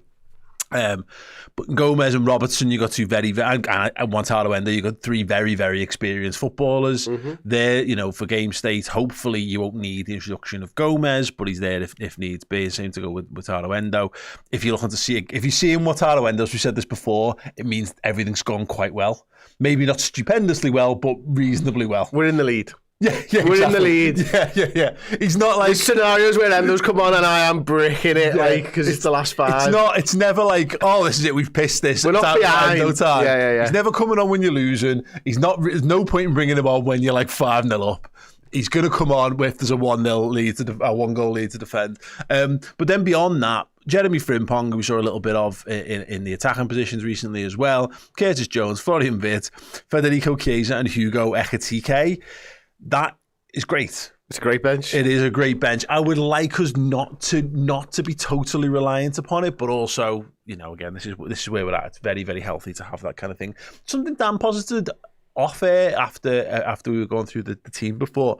No Rio and Gamoa. I don't know whether we've had any updates on any other reasoning behind that, but Dan said, could it be the Chelsea thing? And I actually think that would be quite smart management. Plus, I'm sure Federico Chiesa has done more than enough to be involved in this football match. Yeah, absolutely. Obviously, you can imagine that the reception that a young Rio and Gamoa would get would be horrendous at Chelsea if he gets onto the football field. So maybe just keep him in cotton wool, wrapped in cotton wool in that one. And yeah, you're right, Chiesa does deserve to be on the bench, doesn't he? He's not far off deserving a start. Yeah. With the amount of goal contributions that he's had, it's about equal to the minutes that he's played, I think, at the moment. So he's doing pretty well.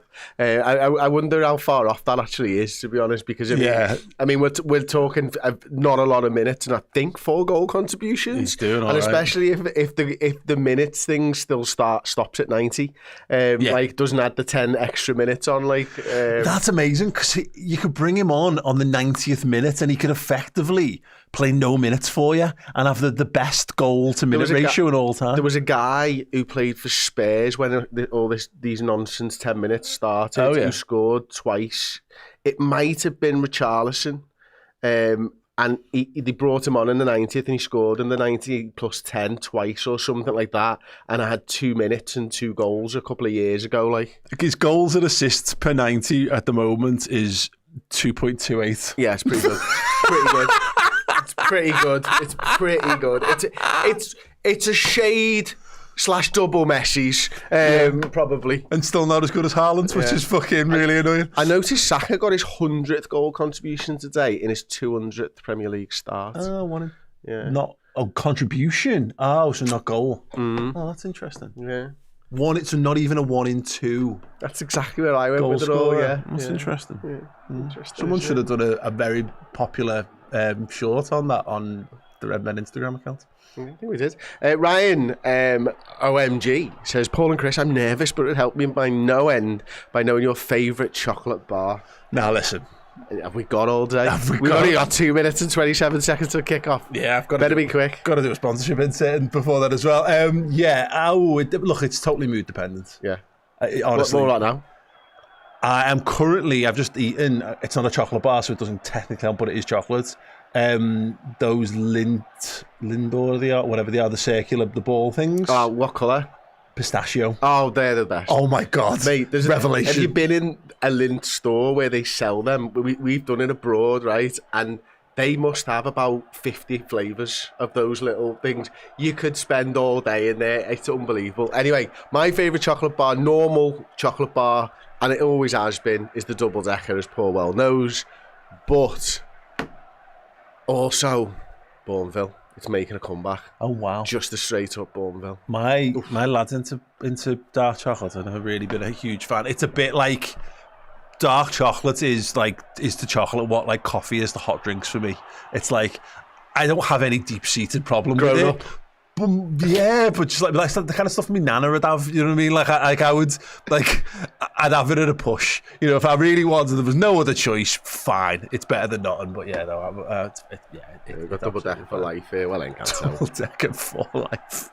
Double decker's elite, as Brian would call it. Yeah, but yeah, we've both been known to enjoy far too many double deckers, haven't we? There was a point in 2013-14 when it was one of the few things keeping Liverpool's good season. Can of Coke and a double decker from a specific shop just on the way to Anfield, and then that happened, and then we stopped buying them. Yeah, that's it. On the way to the best double decker sales absolutely tanked on the back of Brendan Rodgers' side, capitulating that one. Right before no, this feels like it needs to be done. Someone said, Paul, drop a Lind in a hot chockey, it's boss. That sounds very up Stehor's street. Oh, I've accidentally dropped many a Lindt. Look, this is the chocolate melts very quickly, and it's like do the pincer movement and go for a dip. Like, whoa, yeah, I've lost 1 or 2 of them in my time. Sensational. Thank you so much before the game kicks off to Oosh.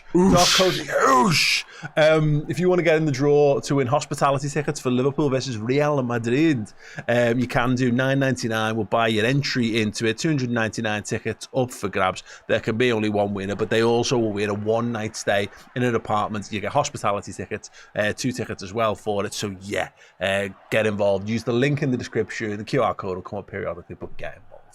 We are underway. Come on, Redmond. At Stamford Bridge, and Virgil van Dijk will spray a big old ball out to Alexander Isak, drifting to the right-hand side. He got a little header. There's a shot on target.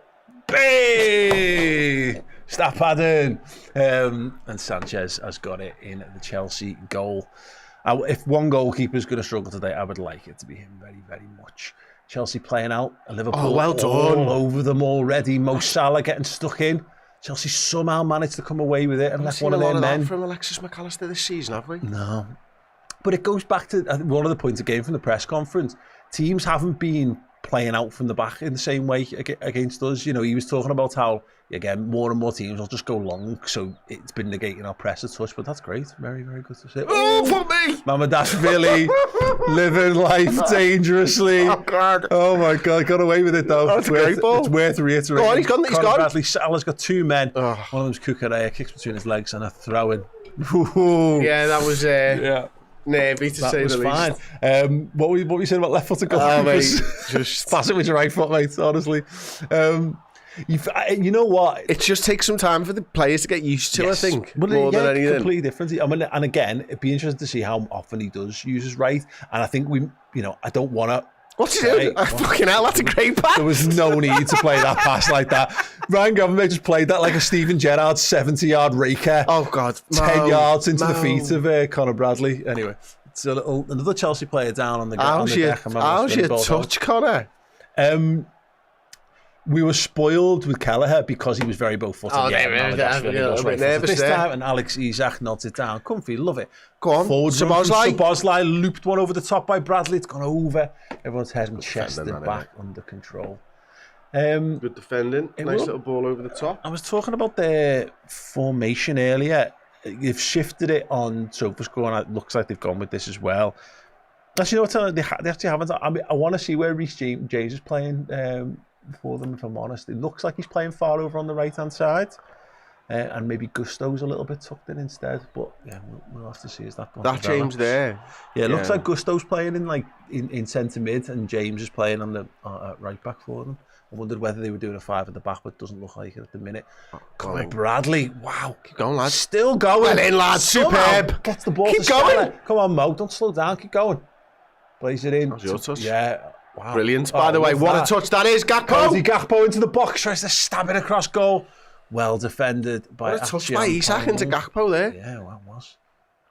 Kirker's bundled to the ground. Free kick. I thought that was McAllister. I just can't tell them two apart, you know. Oh, there's Kirker's, yeah. It must have been McAllister. Oh, yeah. There we go. Gakpo. Alexis tries to dribble past everyone. Gakpo. Just on the edge of the penalty area. Kirker's with the cross. Great ball. Isak Salah neither could get a firm connection on it. Gravenberch. A few people in the box there, isn't there? Big line of 5. Absolutely. Anyway, Gravenberch will get it back off Bradley. What's Canate doing? I have no idea. He's just getting in the way. Get back, mate. What are you doing, son? Kirkers and Van Dijk now at Liverpool, just back, retreating back to the halfway line. With Gravenberch between the two centre halves. Is Isak drifting over to that left hand side? It'll give to Gakpo. Will he get it back? I mean, he does eventually. What a ball. It's a great ball from Isak. It was a fabulous little run from Alexis McAllister. Just didn't quite pick him out. That's another thing of McAllister, of like, that was the thing they did a lot last season, just being an extra man in the box. Yeah, we haven't seen a lot of it, have we? He's just been struggling, hasn't he, as well? Do you know he hasn't finished the game since April? Yeah, it's mad, isn't it? It's crazy. Yeah, it's just not been right for Alexis so far this season. Here's the goalkeeper going right-footed again towards Mo Salah. Pass it to it. Yeah, absolutely. Oh, well done. Oh, Gravenberch nearly got caught out. McAllister as well. Szoboszlai, little wall pass. Love that. McAllister, great ball. Quick. Go. Slow. Cody Gakpo at the throw. Yeah, takes it slow. Yeah. You only get so many sprints in your life. There's just one completely wasted. Yeah, I reserve mine for double-decker buses coming at me. Yeah, I might need to. Yeah, I've got a few left in the tank, and they need to make sure that I've got longevity to my life, not for frivolous things. Gakpo, Nice. Yeah, clips it to Isak. He's out wide on the left for Liverpool now. Still can't wrap my head around him being a Liverpool player. Maybe he can help me by scoring a goal. What's it? I mean, yeah, 4-3. just as a starting place. Ooh, Chelsea just about playing their way out of the press and then playing themselves back into it. And back to Sanchez. Szoboszlai with a big old run at him. Trying to drive the way up the pitch. Szoboszlai gives on. Foul, referee says play on. But didn't want it. Until Fernandes knocks it back. And then Chelsea are going to have a little spell of possession knocking it along their back line. I'm interested to see how Chelsea approach this, because this has been all Liverpool so far, and you can see us trying to do the things that we do, but I did wonder whether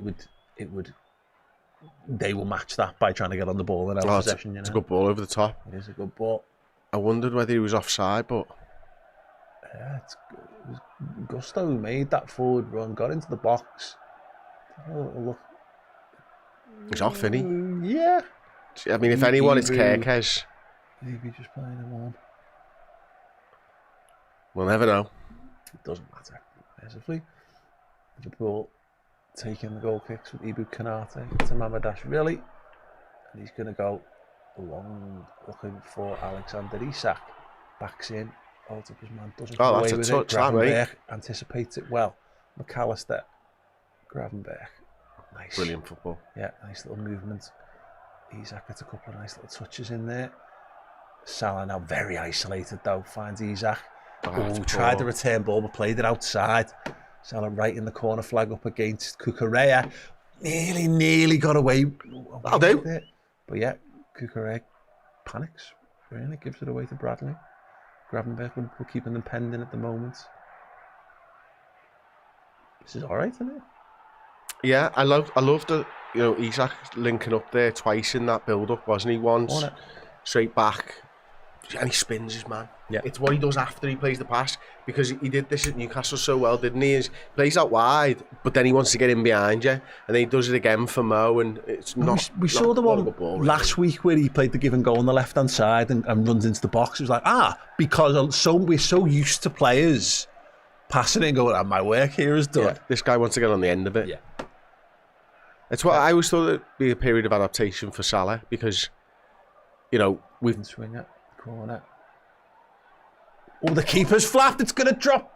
Bradley manages to maintain possession. Give him something on the keeper, I think.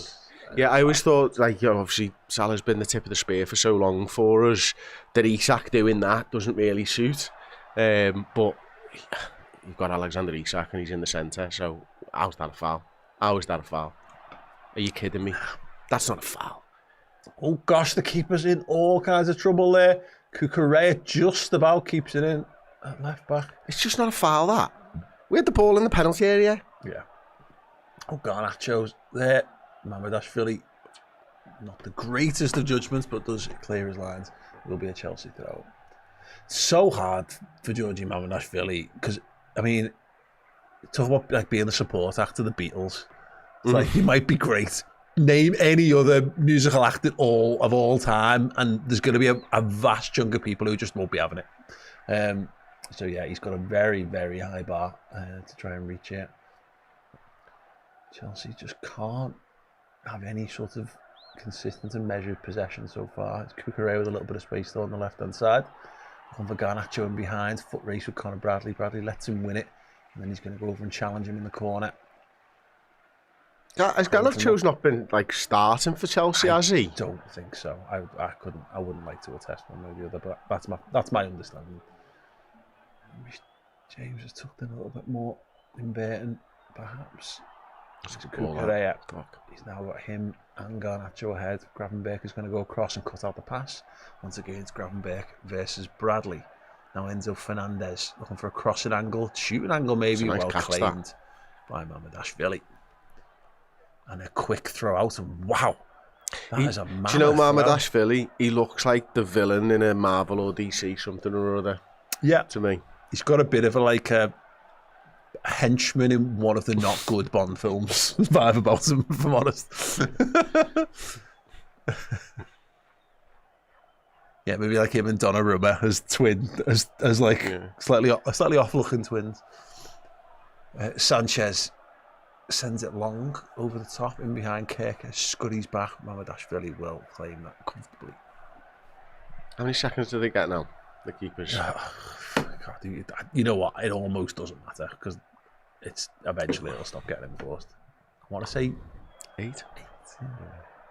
But there's also that interpretation of it begins when they've got time and space. So like doesn't count when someone's up in the face trying to stop the count and all that kind of stuff, which is... It's going to be a clear 8 seconds. Yeah, well, it's like, but I'm glad they've done that straight off, because that's just the most obvious way to scupper it. The pure Sam Allardycean way of having Kev Nolan stand on the goalie's toes until he gives away a corner. You know?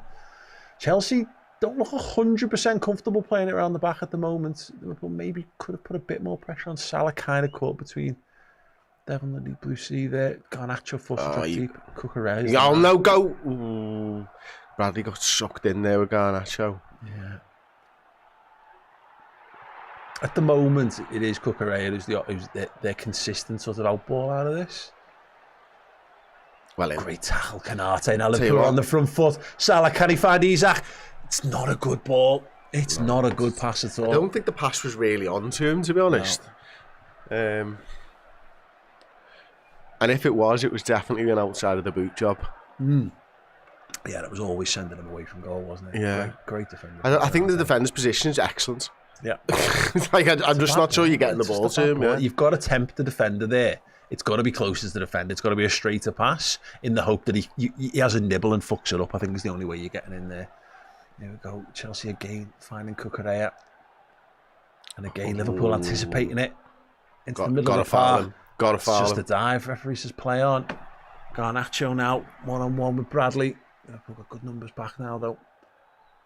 Well done. So I haven't noticed Szoboszlai in ages. Just like, oh, fuck, there he is. It's like he's reappeared. Chelsea trying to go down. They're going for a piss. yeah. So Adam Lallana do that once. On the halfway line. When he was playing? Yeah. For us. Yeah. When I used to sit behind the bench. Yeah. It's quite noticeable when a player runs off the pitch and down, screaming at the manager, toilet. Shit myself. You'd have to be desperate, don't you? Yeah. Catch yourself short there. Yeah. No one's having a Paula Radcliffe moment in modern Premier League, are they? Like, you know. No. No, just gonna go behind the hoarding for a minute. Gotta go. I'm sure no one will see me. It's professional. These 8,000 people in the stand. I don't know whether. I think we might have missed a few super chats there. I'll get to them in a second. Long ball over the head of Isak. There you go. Need to get second ball. They do. Gakpo with a heavy touch though. Causing Chelsea to defend though, and they're not defending particularly comfortably. There's another one slammed down the line to absolutely no one. Van Dijk will comfortably claim that. Charlotte Weir said, Paul, where's the jumper from? Love, it's from the Liverpool shop. Charlotte, thank you. Mate, have you ever had a Tim Tam slam?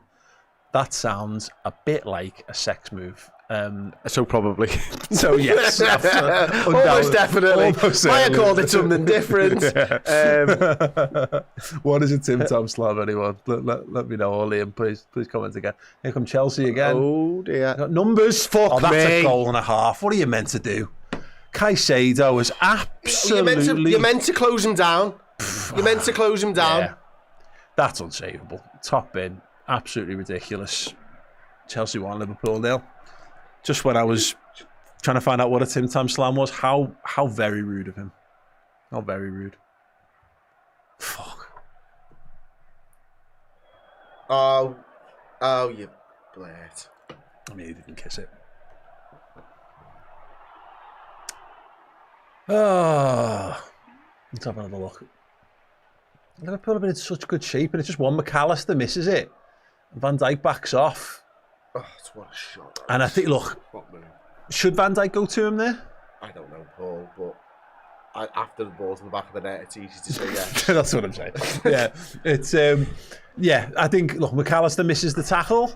Oh, he gets fingertips to it as well. Van Dijk's anticipating the pass, and they're putting the trust in the goalie, and then it's just that's a hell of a strike. Hell of a strike. It's a worldie. TMX, Mr. A says, oh, for goodness sake, not Gary fucking Neville. He made a lot of money being an average defender and a shit pundit. Time to turn up the red men. Yeah, absolutely. Thanks, mate. Right, well, that's annoying. because we've been playing all right up to this point. Chelsea haven't really done anything but a bolt from the blue, and we're 1 down at Stamford Bridge.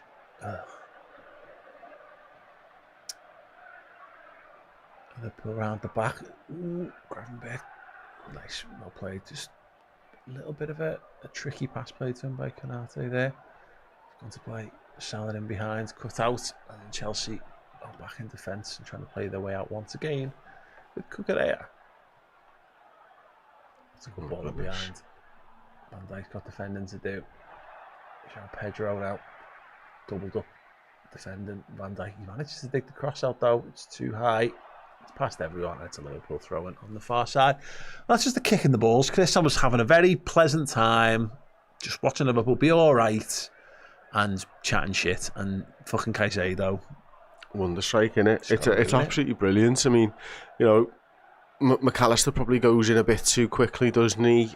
There's no safety net there for in front of the back four.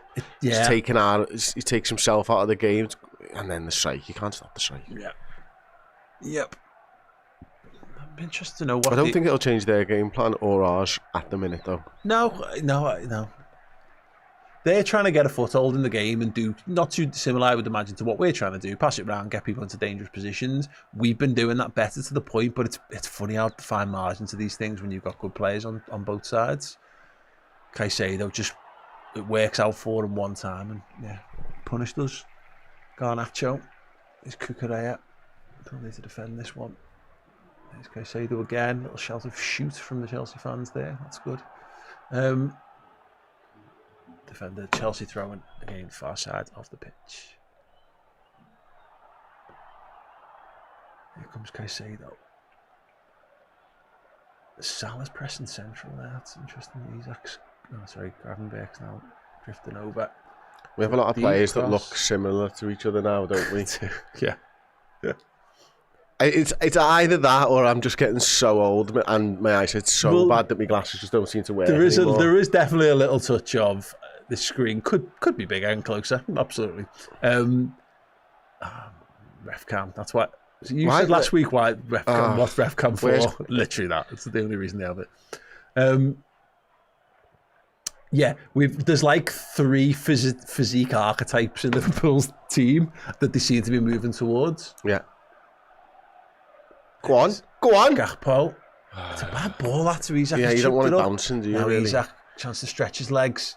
Cuts inside, gets back to Gakpo. Cuts back towards the danger. He's gone. Chips it through, he's to the byline. It's brilliant! Blocked! What play? What block? Great football from Liverpool. Oh, no. And now offside. Gakpo's offside. Oh, God, of course he was. It's unbelievable play by not only Cody Gakpo, Isak, because he knows. Look, he just stands there, doesn't even make an attempt, and then the ball is brilliant, and it's so difficult for Szoboszlai to get power on that. It's the right strike, isn't it? He's just gone for control, yeah, and it's hit. Well, who's it hit there? One of their defenders. Yeah, they're the little screen of like 3 guys right back and compact in front of the goalkeeper, and yeah, Szoboszlai just couldn't get it through, but very encouraging. I actually thought at first Gakpo would like hit it wrong somehow, but you know, and then looking it back, it looks like he's just basically played a through ball to himself, which was excellent. There you go. Another pass cut out. There you go. Great ball. Szoboszlai tries to feed through the legs to Isak, and he's still fighting. Oh, unlucky. It's what you want, exactly. It's what you need on. You know, you're going down. It's been going. I keep saying it was going all right for us. But you need to get back on the horse and get back to doing what you're doing. Don't let us knock us down too much. Chelsea just trying to slow it down, getting themselves back with Sanchez in goal. They don't look 100% comfortable here though, Chris, do they? They keep trying a lot of the same things, and we've been anticipating it most times. Again, lovely little knockdown from. It's Ryan Gravenberch this time, not it down to Salah. Yeah, they don't look comfortable building out from the back at all against us. It's strange really because we play like a zonal, don't we? Most teams are all right with it, but Chelsea seems to be really struggling against it. Mm-hmm. But it's like anything. If you know where they're going to pass it to, then it's not heavy gegenpressing, that is it. It's just anticipation. It's counter pressing, but not like a super intense version of it. If you know the ball's going to go in there, you just get to the man first. You've done that really well. Mamardashvili sends one wide to Cody Gakpo to challenge. Oh, nearly. Yeah, Tight pitch. he did challenge, but he both missed it, and it will go for a Chelsea throw-in. He's actually a little word with the referee there. Evidenced by the fact that he keeps shouting ref. There's Sanchez under pressure from. That's next play, isn't it? Yeah, Should have turned. Caicedo. Oh, fucking hell, he kept his cool as well, didn't he? Yeah. There you go. Oh, he's off there, you know. He was off. Here's Neto. He was off. We've really seen Neto extend himself, and he's ran it straight out of play. They're looking to try and get behind us quickly, aren't they, Chelsea? Xavi Valero asleep at the back there. Look like it. Milos Kerkez has got a throw in deep in Liverpool territory on his side.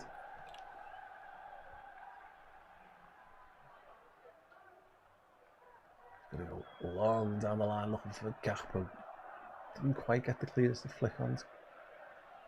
Chelsea trying to get out. Szoboszlai and Gakpo. Very, very tight space here. Whoa, Kerkez, whoa. right He kicked it with his right foot. Footed. Put it into Isak. Isak then couldn't get a fair touch. Van Dijk heads it up. McAllister backs in. Gusto did well there. João Pedro. This is a low quality game of football at the moment. You're mad. This isn't football. This is rugby. Cody Gakpo. I'm sure Gakpo got the last. Fair enough. Liverpool throw. Go ahead. What was he saying to him then? He He did not agree, did he? Quick throw taken all the way back to Virgil van Dijk.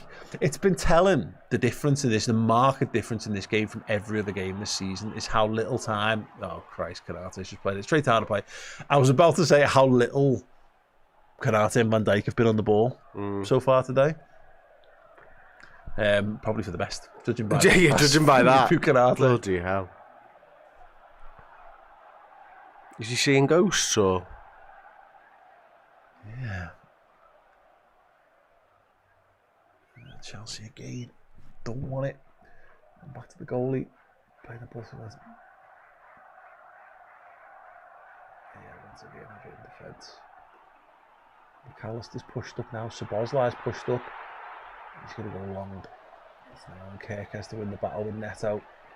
It's ended up in a scrap. He's kicked it off Neto's face, which seems to have worked. Like that. Yeah, do that more. It's interesting that though, Szoboszlai's done a lot of the really high pressing for us, but they chose to commit McAllister forward then. So that was more like 4 in a line. And then you've got no choice as the goal to go long. It's just that it doesn't work out when you then end up in a scrap in the left back position. Ideally you want to win that. Yeah, he was closing down Caicedo, wasn't he, McAllister? Definitely making it more difficult for them again. Cutting off the pass that he thinks is going to become available. It's definitely a foul throw, but you don't get foul throws in the Premier League anymore, so it's fine. Now, here's Ibu Konate has another little pass and does well this time. Bradley, heavy touch. Well done. Play this, Salah clips it back to him. Just couldn't get it round his man, Bradley, and he's out of position. McAllister just misses out. Badia Shield. Yeah. There's Neto on the right hand side. Gives it to Reece James. And into Caicedo. Pulls into have a good shape though. Chelsea retreat once again.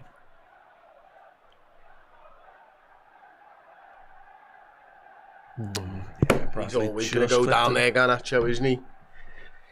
We know what he's like. There's a running thing with the guys who stand behind me at the match about when they do their action and like who do they put as their standing yellow card. And obviously Wataru Endo has just been an absolute shoe. McAllister's normally a shoe, but like Conor Bradley's quietly becoming one of them who you can just picks him up quite easily. Yeah, he really does. Which is because he's very, very committed to what he does. But I think he's been a bit unlucky at times where referees don't seem to give him the favours that like, young players tend to get of like, oh, it's okay, you're a young lad. Well, been very judged him quite harshly. Right, come on. Chelsea free kick. Pedro the blocker for them, is he? So he's going to try and block Canate or something. No, Curl this he's gone one up out, towards he's gone onside. the back edge of the 6-yard box. Pedro Neto.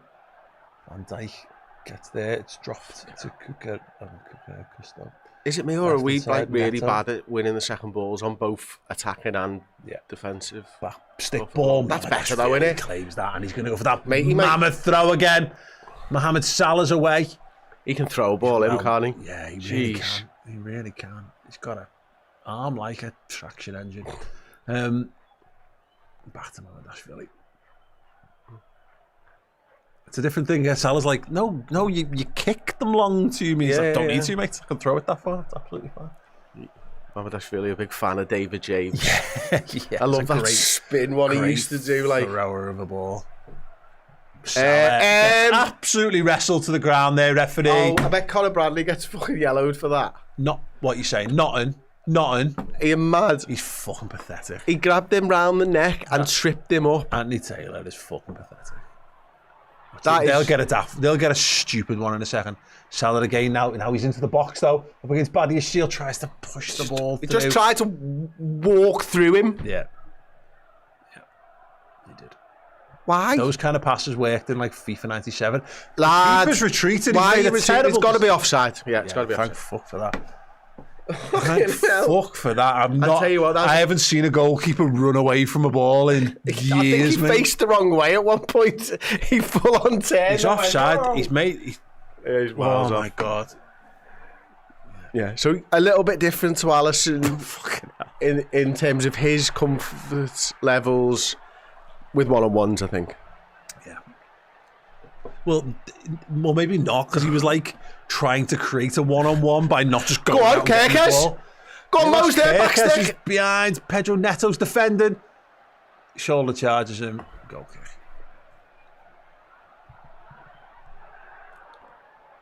Good defending from Neto there. Annoyingly good. Sacked his man well, didn't he? He did.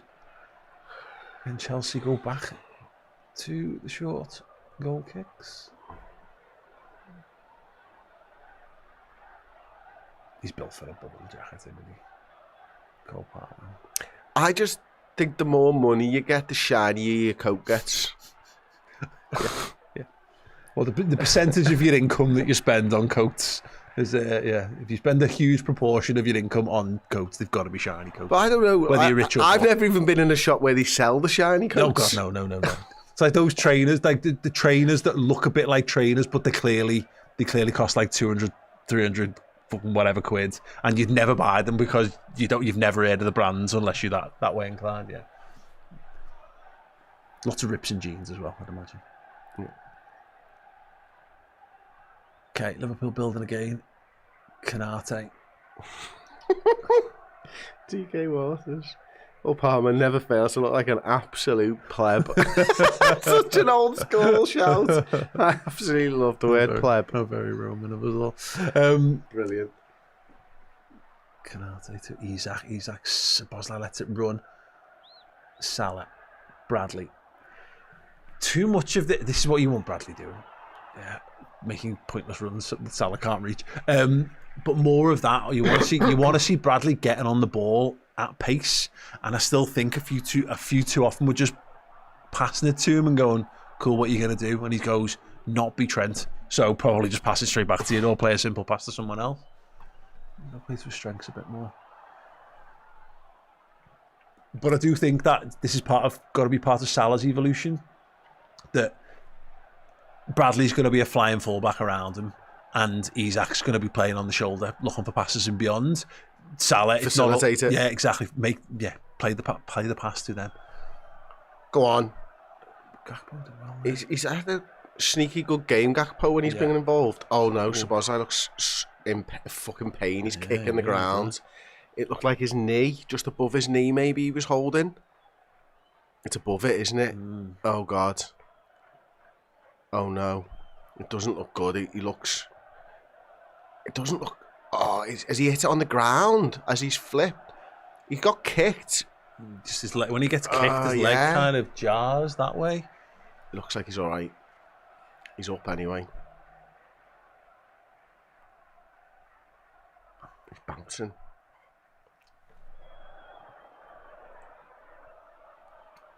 What make of Szoboszlai's boots? They're pink with a big M on them. Mizuno? No. Yeah. No, Mizuno's got that thing. I have no idea. The last player I know that played for Liverpool who wore Mizuno boots was Lazar Markovic. I don't really, beyond that, I don't really pay attention. They're a big thing still, and of course they are because they've always been they were a big thing. Boots in general, they're like boot culture.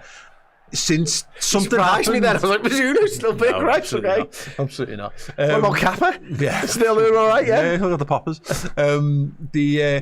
But it's football boots fundamentally changed at some point in the last 15 years. Now they all look the same, even though they're supposed to all look different. But yeah, so people are obsessed with them, but I don't recognise them. Well, someone said it was Nike. Brilliant. It's probably a simple. Well, yeah, what boot manufacturer does Dominic Szoboszlai wear?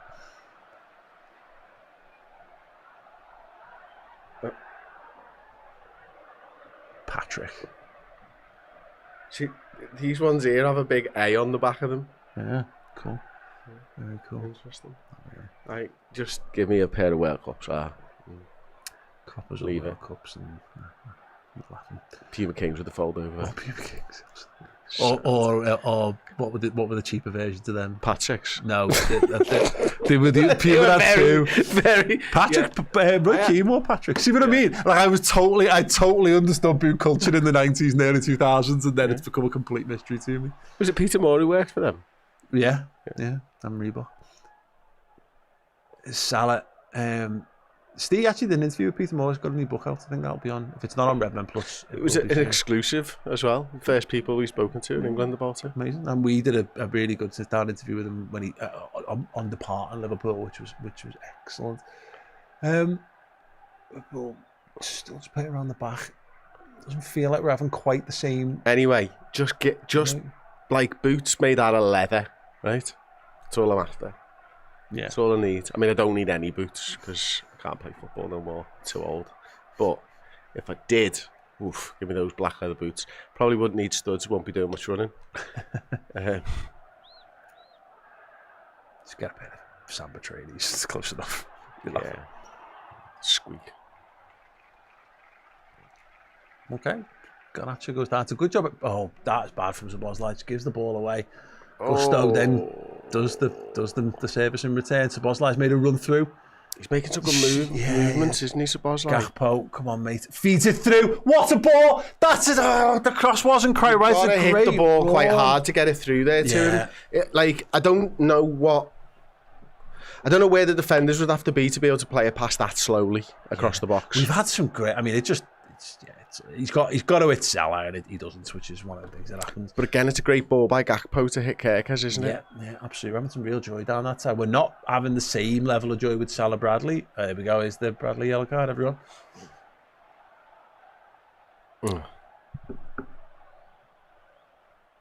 Let's see that movement again. I actually thought Gakpo had sort of made the wrong decision in some ways, just because he seemed to go where Szoboszlai was. Was it Szoboszlai? Szoboszlai made the initial run through, didn't he?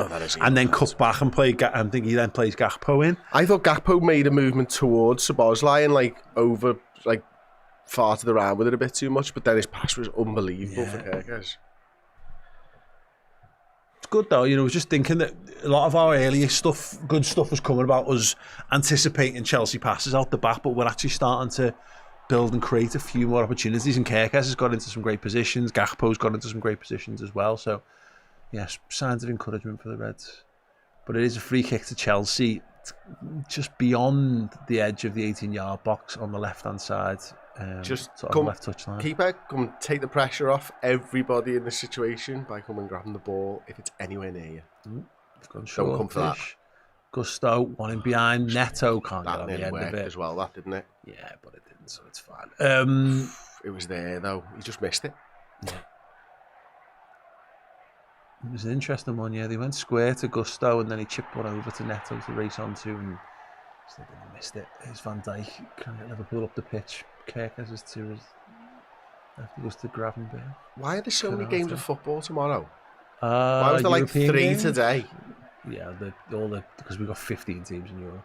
Salah. Oh, that's shit as well, Mo. Bad ball from What Salah. are you even trying to pass to there? Yeah, he's got Bradley on the overlap there. Chooses not to use him.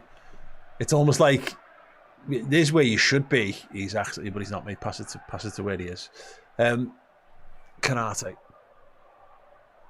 Gravenberch in the right back position for Liverpool. Doesn't really have a passing angle at the moment. He's going to go back to Georgie and Mamadashvili. Tyrone says, I honestly believe reverting to last year's midfield is a mistake. Without Trent, there is no creativity. Sobbo's not a creative midfielder. Early, though.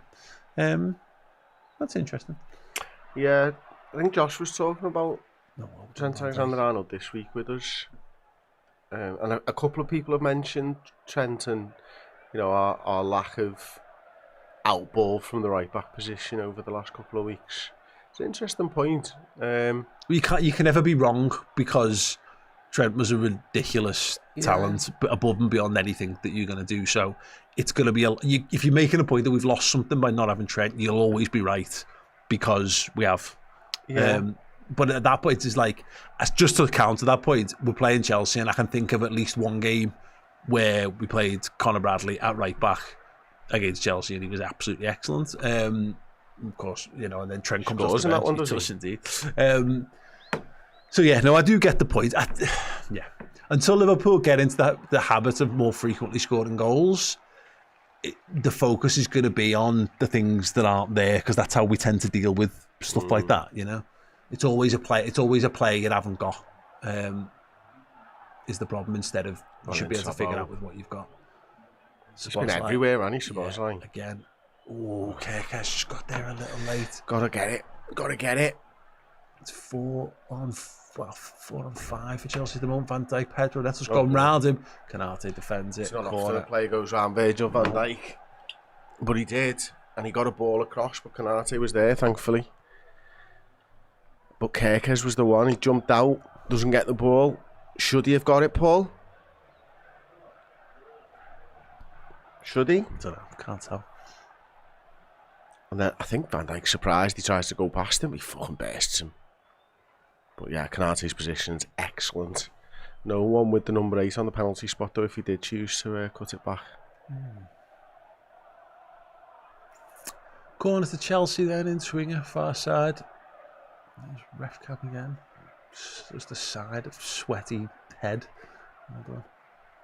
Good process. Chelsea a little bit slower. They've gone short. Liverpool have kind of got them boxed in there, trying to work a crossing / passing angle. It's Kukurea. It's a very nice work one. It's too easy, though. Totally it's too easy. There's 4 passes there, and there's no one within 5 yards of any of them receiving the ball. Look at that. He just drifts in. No one's even noticed him. He's not. If that's on target, it's in. Goal. Yeah, the goalkeeper's unsighted. It goes off the outside of the post, does it, or is it the stanchion at the back, or whatever? Oh, I'll tell you what, they're in again here. Oh penalty. My God, he's going to give a pen. He says no.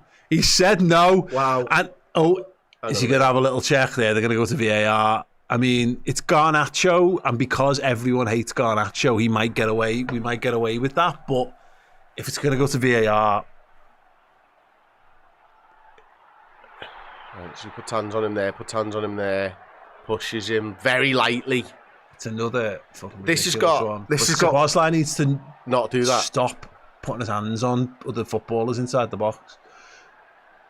I don't think there's enough there for a penalty, and I imagine that VAR will be saying he doesn't push him hard enough, or they'll pull him for there, where it started.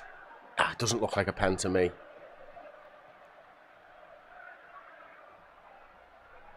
Oh, he's gonna have a look at it. Oh no, that means. Oh, that means they're recommending it. Try and really? Oh, he's got his yellow card in his hand. He's just going to book someone. Just book Maresca. Who'd you book, lad? If you play on now, that'd be great. Oh, it's Maresca, okay. Yeah. See, doesn't earn as much as Palmer's not quite as shiny, his coat. Oh, Xavi Valero's getting stuck in there. Not him. Oh, Maresca's going, sit down. He's like... No, mate, I'll do what I want. The old Bergner kiss. No penalty. Game's kicked penalty, off. Indeed, yeah. Oh, that's risky. Oh, that is very... Gravenberch being dragged back there. Penalty. I mean, if it was Mo Salah, we wouldn't have got the free kick, but... Yeah, not a chance. It's fine. If I did have gone against us, there is Mo Salah. I just think with certain footballers, I mean, if that had been in Europe, they'd have got a penalty for that, 100%. Well, yeah, they did. They got that the other night. Galatasaray. Yeah. Fucking ridiculous. There's another one for Isak. Yeah, gets the flick on. Mo. Salah's not paying attention to it. Oh, Isak on the foot race there with Badia's shield. That's our ball. He's won a corner. Yeah, nothing there. Corner. That's great. Well in, Alexander. So, not enough contact for a penalty, but not a dive. Yeah. It's a mad thing, that. Yeah. So they've agreed that Szoboszlai pushed them in the penalty area and that it wasn't a dive. Okay. I'm okay with that. Oh, I thought he was just going to drop for him then. Feels like he needs to go to fucking court to decide on the smaller details and stuff. It's like, just don't worry about it. It's done. We don't need to ask too many, because you're right. If it's a dive, then there should be more done about Garnacho. They've done well there, Szoboszlai and Bradley. Gravenberch trying to get us out. Szoboszlai's under pressure. It's a nice turn. Man gets a kick for his troubles. And punts it back to Mamadashvili. Shame, really. Could just do with having another little flurry before half time just to lift the spirits. Or, call me crazy. A goal would be, delightful, given that we're not 2-0 down. Connor, well done, turns Garnacho inside out. He literally does. Needs move. There's no movement at all. Apart from, Salah for mad hopeful balls over the top. Well done, Bradley. Into throwing. He needed a little runner between the lines there, and it didn't present itself. We just had a real congestion through the middle of the pitch. Back with Canati anyway. Isak wants a bit of speed. He's coming deep looking for the ball. Yeah. McAllister's now gone up alongside him again, just trying to find space. I don't know whether it's just this game or what, but we just don't seem to be very good in the middle third of the pitch. Yeah, where we've got all of our super talented footballers who've all played together loads. Yeah. Garnacho up against Bradley again. Just for its worth. Gravenberch getting caught in possession in the middle of the pitch. He turned his man and then just basically didn't get away from the next one. Still Garnacho under pressure. Goes back to Cucurella, Liverpool defending that one pretty well. Back with Badia's shield. Gravenberch forces his man to the ground. The pressure from Szoboszlai. Blocked the other defender off, mate. He's out. Chelsea survive and they're going to try and... I thought they were going to go down the right-hand side, but they really seem reticent to give the ball to Neto. It's like they only want to use Neto when he's got loads of space to run into. They don't seem to build up with him in the same way. It's again looking for João Pedro between the lines. McAllister reads it really well again. Liverpool coming forward. Salah outside of the boot. He's headed it over the bar. That's his superpower. He just needs to keep using the outside of his boot, Salah, whenever he thinks, I'm going to play it to someone. Yeah. Just use the outside of your boot. It's a brilliant cross. Look at this. The timing's good on the run. Stays on side. Picks out his man. Ball's perfect. And he's just can't keep it down. Yeah, just gets it. Just tries to put it back the other way. I think he should be going for the other corner. Anyway, signs of life. Yeah. Always good. Well, this is what I said a minute or so ago. It's just when you need, if we can't get that goal before half time, just give us a couple of things that we can hang our hat on here going into the break. And that was certainly one. We've had a super chat from our friend Mighty Quinn. You need to listen to this. I've read this already because Quinn's near 7 foot and he's sat in a hotel lobby. It's 6 a.m. He's watching the game. He's listening to Red Men TV's Watchalong. He's got his Fly as Hell LFC green tracksuit on and his Championi belt on his shoulder. Please, Reds, do him a solid because he'd look mental otherwise. Okay, so you need to help Quinn out here. He's near 7 foot in a green tracksuit with a wrestling belt on his shoulder. Liverpool have to win to make this okay. Quinn, WhatsApp me or Chris a photo, please. So we can show everyone. That'll be great. WhatsApp Chris, that'd be great. Yeah, please do, mate. I hope you're well anyway. And I hope Darlene's well too. Wow. He's a little shitbag, Garnacho, isn't he? An absolute shitbag. And the problem is, and Arne Slot knows this, and this is a little bit of the Burnley Kerkers thing, Chris, is this Slot... Oh, fuck off! Touch him, it's pathetic. Absolutely pathetic. And pull your shorts up while you're at it, you tit. But he's set a stall out for I don't trust referees. He's now got his right back on a yellow, who's just committed another foul, but another foul given against him. There's a decision for Slot to make at half time on the Bradley thing. There is, because he's got Frimpong on his bench, and Frimpong's loud. He'll hear Frimpong. Frimpong will make sure that the manager's hearing him talking about it. Sure, he's pointing out the fact that he's on a yellow card. Oh, Quinn sent us the photo. Let's have a little look here. Yeah.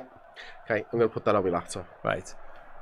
Neto and James delivers it towards the near post looking for the flick on, doesn't get it done cleanly. McAllister tidies up out towards Salah, but his shield comes over, he just punts that one back down the pitch, and it's a goal kick to Liverpool. Well read, Alexis McAllister. He kind of faded in the game, McAllister, I think, in the middle of the half. I mean, obviously gets done there for their goal, but him anticipating that pass in the build up to Isak's header was what he was doing really well in the opening sort of 20 minutes of the match. So yeah, good to see that from him. Oh, it's a rocket, isn't it? Yeah, it is. Got a picture of Quinn in his hotel lobby at 6 a.m. Looks like he needs a little bit more sleep. It's on my laptop now. If you could show it. No? Oh, sugar. I'll continue to talk about the football match then. Here's Conor Bradley. Back to Ibu Konate. He's going to have to go back to the goalie there. There he is, look at him. Oh, glorious. Quinn. See, Liverpool have to do something. Liverpool have to do something for him. It's worth pointing out, that camera is currently 12 feet in the air. Yeah. Look how small that bar is. Like, he's an absolute giant of a human being, and doesn't he wear it well? So yeah, much love to Quinn there. Thanks so much, mate, and enjoy your experience of the game. 6 a.m.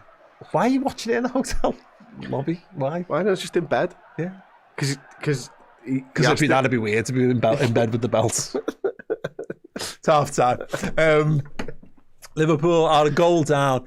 I would hasten to say the better team, but of course it won't matter too much because ultimately Liverpool are a goal behind, and if we don't get a goal or two, we will lose this football match, and that'll be 3 in the bounce. You know, this is our nightmare. Step right in, the water is warm. I think we started the better team, and I think we broadly ended it. There was a little, I don't know, a little bit of blur in the middle at times, but I think Gakpo's playing well. I think him and Kerker's access is doing quite well. It's nice to see Isak connecting with I'm sorry, people I can't just see the looked telly. up at It's the just wrong you. time then. Yeah. Did you see? Sam Allardyce was just chomping on a cucumber. Yeah, that's right. Like I just glanced at that. Would give me nightmares, that now. Nightmares. Yeah. Just if you're not watching Sky, just imagine it. Why was Sam Allardyce chomping the end off a cucumber? Why do you think? Money. There you go. Correct. 100% correct. Did he dip it in gravy first? Is that what I missed? Because that should have been the advert. Yeah. Yeah.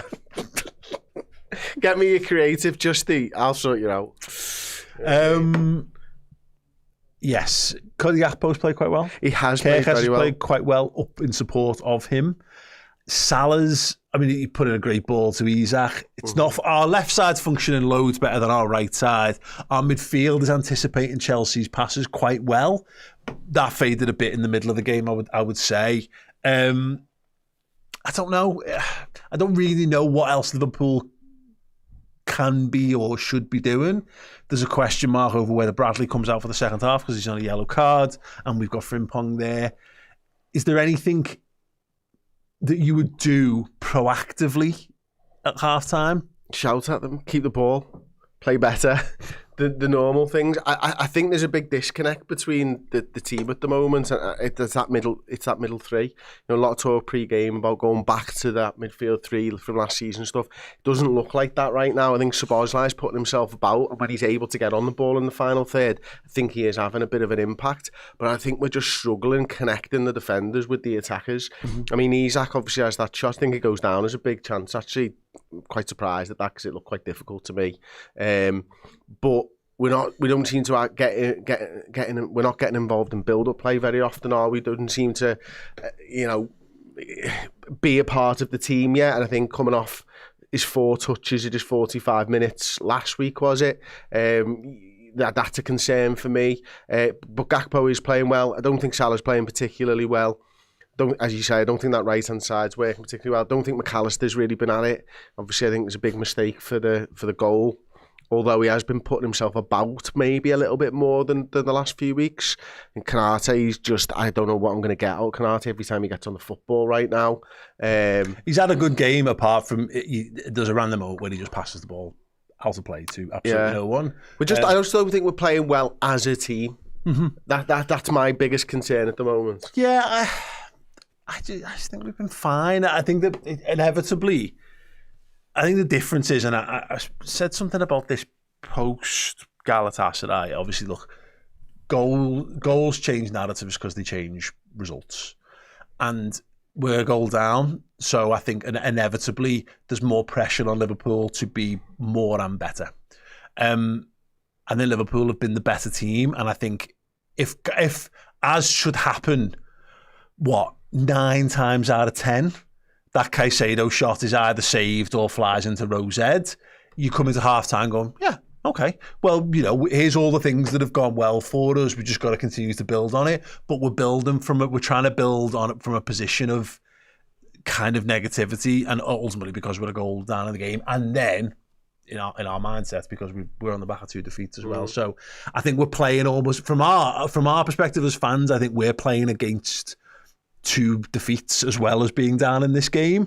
I hope that Liverpool are able to continue doing what they're doing, but more. I mean, you've got the stats there. It's fairly evenly balanced on everything apart from the expected goals, where Liverpool are absolutely dominant. Yeah, you can see it. It's 0.58 to Liverpool and 0.09. Now, we've only had 2 chances. Alexander Isak, one of them. The other, of course, made by Cody Gakpo, and it's the Dom Szoboszlai blocked shot, isn't it? That's a huge chance because of where he is on the field, probably 6, 7, 8, 9 yards both out. Exactly the same pitch, isn't on the pitch. Yeah. So the Isak one is 0.12 and the Szoboszlai chance is 0.46. So you would say that was a much, much easier shot because obviously it's on his foot compared to his header, even though they're in the same place on the field. But it's few and far between, really, isn't it?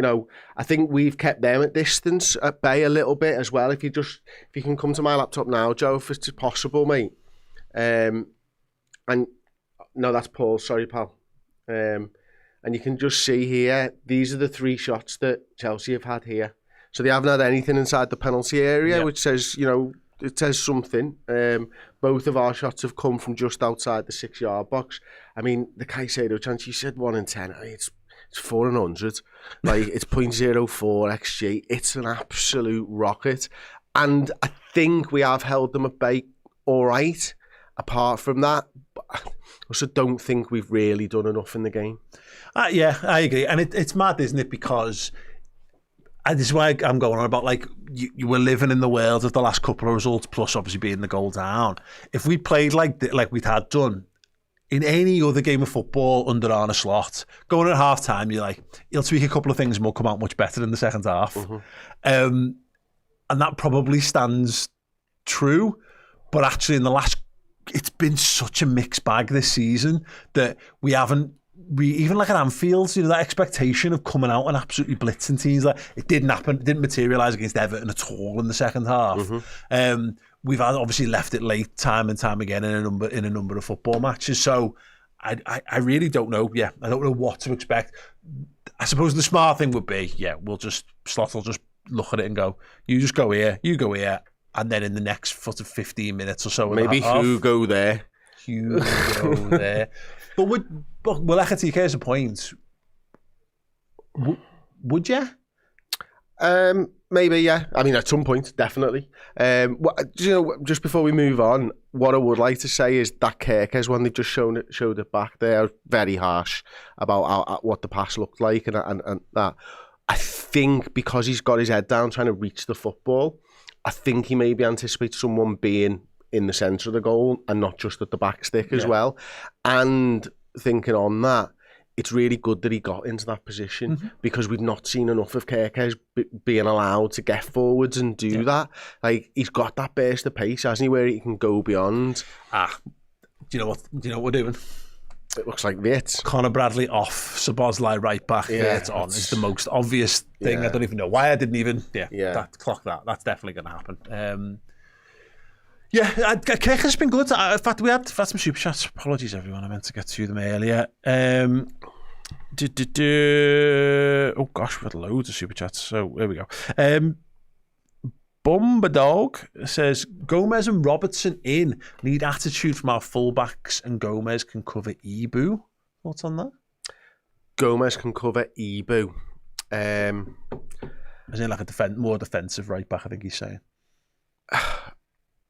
No, we need to score goals. For me, we're getting more attacking, not less attacking. That's just me. Mm-hmm. Salah hairline. Boys, did we misprofile fullbacks this summer? No, I think Kerkez is exactly what we want. He's just a version of Robertson that's not as experienced, but will come good. So we said this before, and this is the manager's choosing to do this, by the way. He's choosing to start him instead of Andy Robertson. But again, Robertson wasn't Robertson for ages. It was a half a season before we started to see Andy Robertson being the Robertson that we kind of know and love. And is he just trying to, he's just trying to get him up to speed. And again, a good chunk of the really good stuff we've done in that half has been Milos Kerkez doing the stuff that Robertson can't do anymore. So I don't think we mispro. I suppose it feels like a bit of a leading question, if I'm being honest. And again, it goes back to what do you think the profile therefore should have been? Because if the profile was get a Trent replacement, then fucking hell. No, let's have Magic be real as well while we're at it. Do you know what, mate? Right now, Bradley's the starting right back. Everyone was just happy with that last season. So let's not just change our thoughts on everything because it's not going well. Yeah.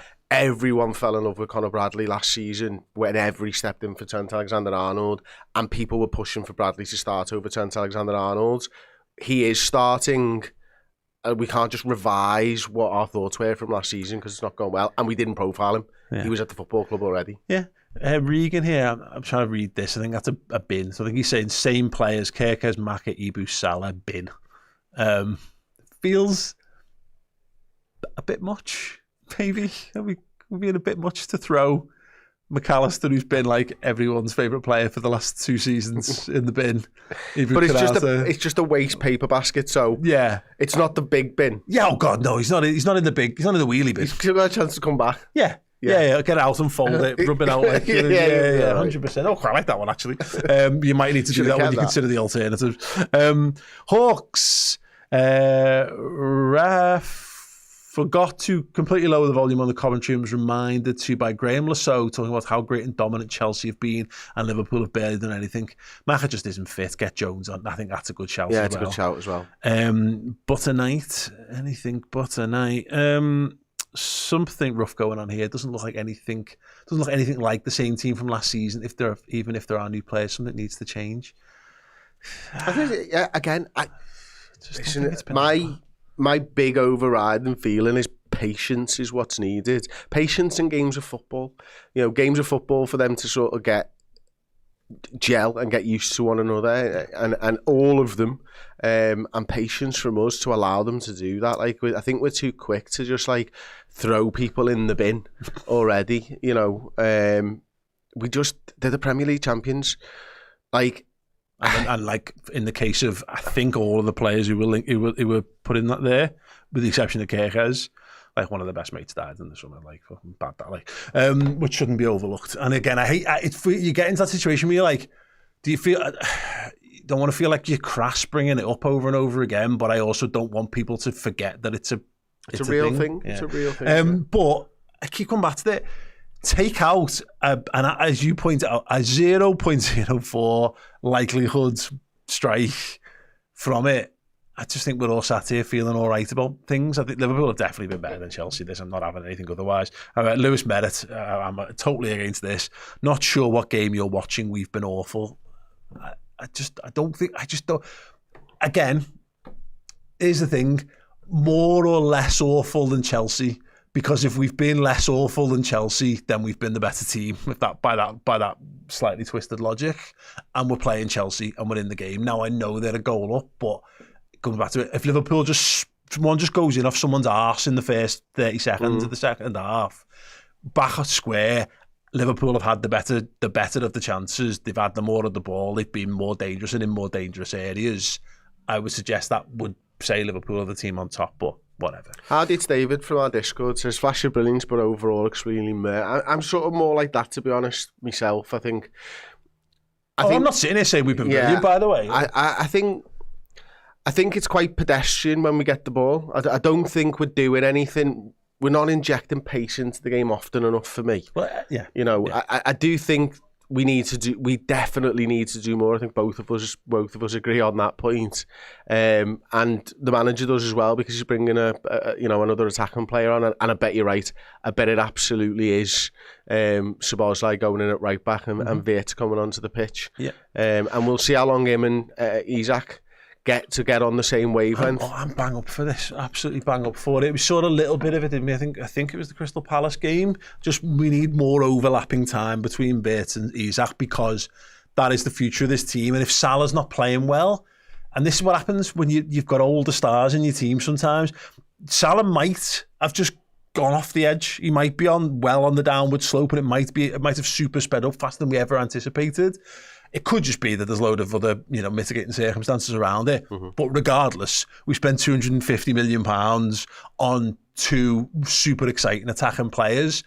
Get them on the pitch and trust them to win the football match. And that's what. And if that doesn't work, get Kaiser on. Yeah, because that always works. Yeah, okay, 100%. On anyway, 30 seconds till kick off. Didn't have a break. Meant to make myself a cup of tea, but I was too into the comments. Bargav ready. Best players in the league, best fans in the world, best club in the world, still losing. Slot is the problem. Sack Slot. Come on. Well done. Oh dear. Done. You win. 100 squiggles, thank you. You win. Curtis Bankers. Seems we've struggled to create good chances for the United fan. Yeah. What gave me away? Did your mum and dad know you spending money on their card? No, yeah. He asked if he could. He's got it set up so that they have to accept it. You know what I mean? On their iPhones. Oswald, 4-4-2 with Isak, and I can take you up front. Let's go. It's possible if we're losing, we'll definitely see a little bit of that. And BM, I don't think we understand just how Diogo's passing and the amount of new additions would impact the squad. Hopefully it will click soon. Absolutely. Look, it's a long fucking season. I just don't see Arsenal as being a team that are going to do 95 points. So I don't think that the same level of crushing pressure exists to absolutely win every game of football. But we need to win. We could really do with turning this round, because you don't want to be 3 defeats back to back in any context of any season. Right, we're about to kick off the second half. Let's see what happens. It will be a change. It is Florian Wirtz on the pitch for Liverpool, and it will be Dominic Szoboszlai at He's already slotted at right back, hasn't he? Yep. There you go. Gravenberch on the front foot. Oh, there you go. Plays him. Try Cully Gakpo. Mate. Oh, what a touch by Salah! Oh, is it in? No! Oh my God! What a touch that would have been! Fucking hell! Are you kidding me? I was thinking, Joe, when he played Gakpo in, can we get a mop in? Woo! Look, I'm thinking here, Gakpo just shoots and score because he'll get an assist. Yeah. And maybe that'll be it. And he does that! Oh. I've only ever seen dancers do that. Oh my God, Strictly come down. Oh my God. From Florian Wirtz. Do you know, if I did that shit, by the way, Salah, if I'd have done that, I'd have fallen over backwards. Yeah. And missed the ball. Yeah. Obviously. Right, keep it tight now, Reds. That was a wonderful little first introduction to and also, team. Salah, left-footed. You're left-footed. Yeah. Toeyed it with absolute venom miles wide. He's just absolutely robbed. And this goes back to that stat that was doing the rounds about most chances created of anyone in the league from Wirtz. And you're always wary of you're trying a bit hard to prove someone's been good when everyone can see he's not been great. But also that's nonsense. Just fucking score, Mo. Just fucking, if people could score from the passes, that would be loads better. Why is it nonsense? Because it's in all comps. And Jack Grealish isn't in Europe and got knocked out a game earlier in the Carabao Cup, so played 3 games less than him. Yeah. And Jack Grealish is top in the Premier League by quite a way in chances created. That's a funny old business, aren't they? again, it goes back to it. This is what I was saying pre-match about the Vert stuff. It's like, we ended up in it, people getting entrenched over it. It's like, he's not been great. But does that mean he's going to stay not great? Who knows? Maybe, but also possibly not. This might be his best game already. Shut up and let him play. Mamardashvili, a little curler towards him, gets beaten in the air. He's going to be offside, and Mamardashvili will claim it. Okay, that was an exciting start to the half. Here's Ibu Konate under pressure. Gives it to Verge. He's got Kerkers. This, yeah, we need to pass though. Come on, lads. Vert got away with that one. McAllister just curls one to absolutely no one. Curls one's the fucking right way of describing that. It was absolute shite. Salah trying to put pressure on. Oh, well done. Liverpool panicky defending from Chelsea. There, Annie. Oh, Smite, don't speak to shoot. McAllister, need to see more from him. Gravenberch has made that run just to stretch things, give Salah a bit of space, and he just kicked it off a Chelsea man instead. He was going for Vert, who'd made the run in behind. That's a good ball. Salah's got Gravenberch. Tried to pick out Vert, didn't quite make it through. Playing give and goes now. Chelsea trying to get up the pitch. We'll need to get some numbers this is back where we've here. been bad, isn't it? Okay, Ibu on his way. That's is Gusto. There's Neto. And Chelsea just can't get through, so they're just going to play it back and forth inside Liverpool's half. They'll be reasonably happy with this now. And Reece James goes back to the defence, and they're going to go all the way back to the goalkeeper. Cool. Come on, Liverpool. Done well there. Suppose I let it go our play. Yeah. Little shot of adrenaline at the start of the half. Got us all shaking. There's Vert. Just tries to push it forward to Salah. Doesn't quite get the connection. There's Garnacho. Could you imagine the confidence he would have got off that if Salah scores? I know. I said this in the Palace game about him, about like how I just want to be excited by him. You know, I don't need him right now to be the Premier League's best footballer.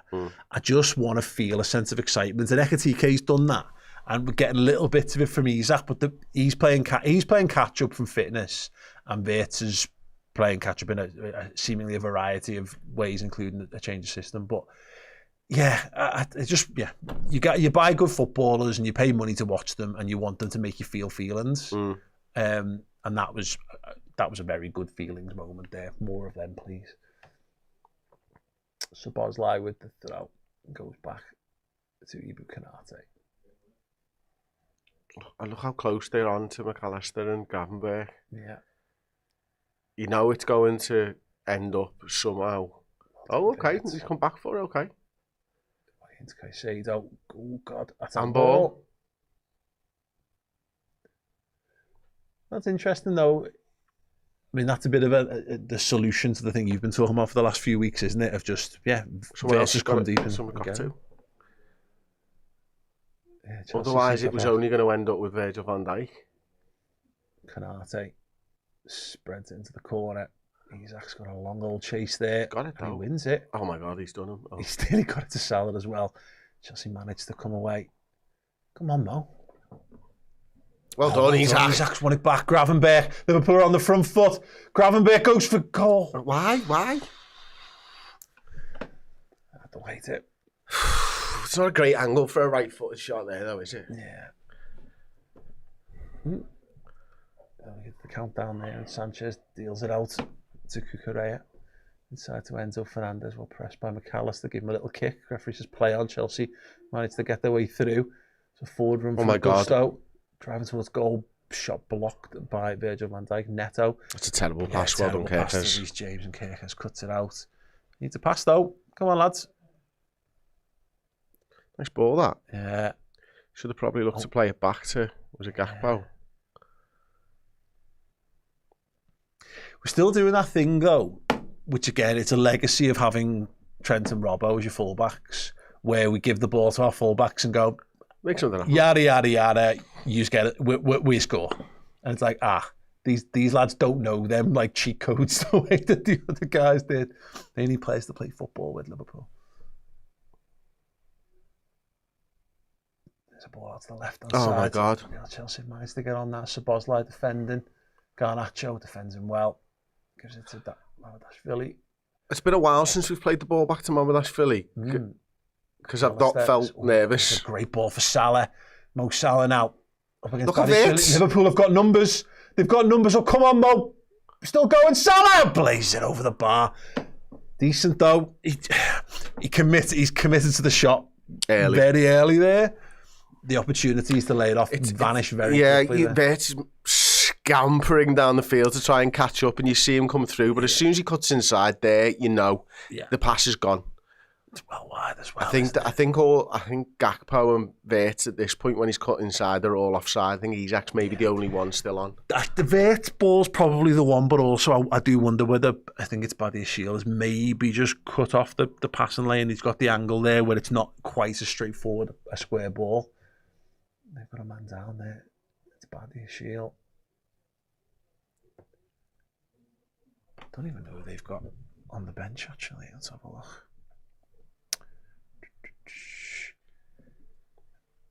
I don't think they've got any centre-backs on the bench. I don't know who Stonina is. Jarell Hatto. Yeah, 18 years old. Yeah, I think he's a full-back and centre-back. Centre-half, isn't he? Yeah, that's right. Yeah. Romeo Lavia on the bench as well.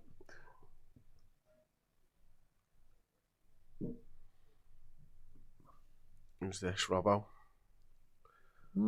It's interesting. It's probably like for like that, isn't it? Yeah.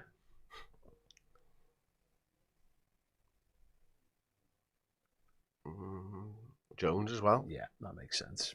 McAllister, Kerkez. Yeah. Got to be. Yeah. Surprised about the Kerkez one, Yeah. Yeah.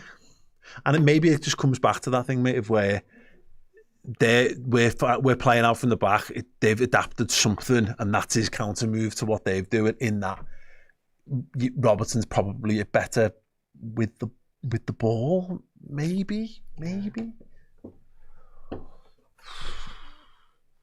on, he's taking 3 minutes here, isn't he? Yeah, it is a substitution for Chelsea incoming as well. And it is Romeo Lavia on for Benoit Badiashile. Will Gusto go into the back line, you'd imagine? And he will come into midfield unless they're just going to do a straight swap thing. We'll see in a sec. Okay, coming up on 10 minutes of the half played. Obviously, that injury's taking a bit of time out, and the substitutions. Kerkez does go off. Robertson does come on. And I'd be stunned if it wasn't McAllister for Jones at this point. It's got to be McAllister, surely. I just want a fully fit Alex. Oh wow, Canate. So Gravenberch into centre half. So it does not feel like we're running out of ideas here, though, doesn't it? Wow. But again, yeah, how'd you go up a gear with what you've got? This apparently.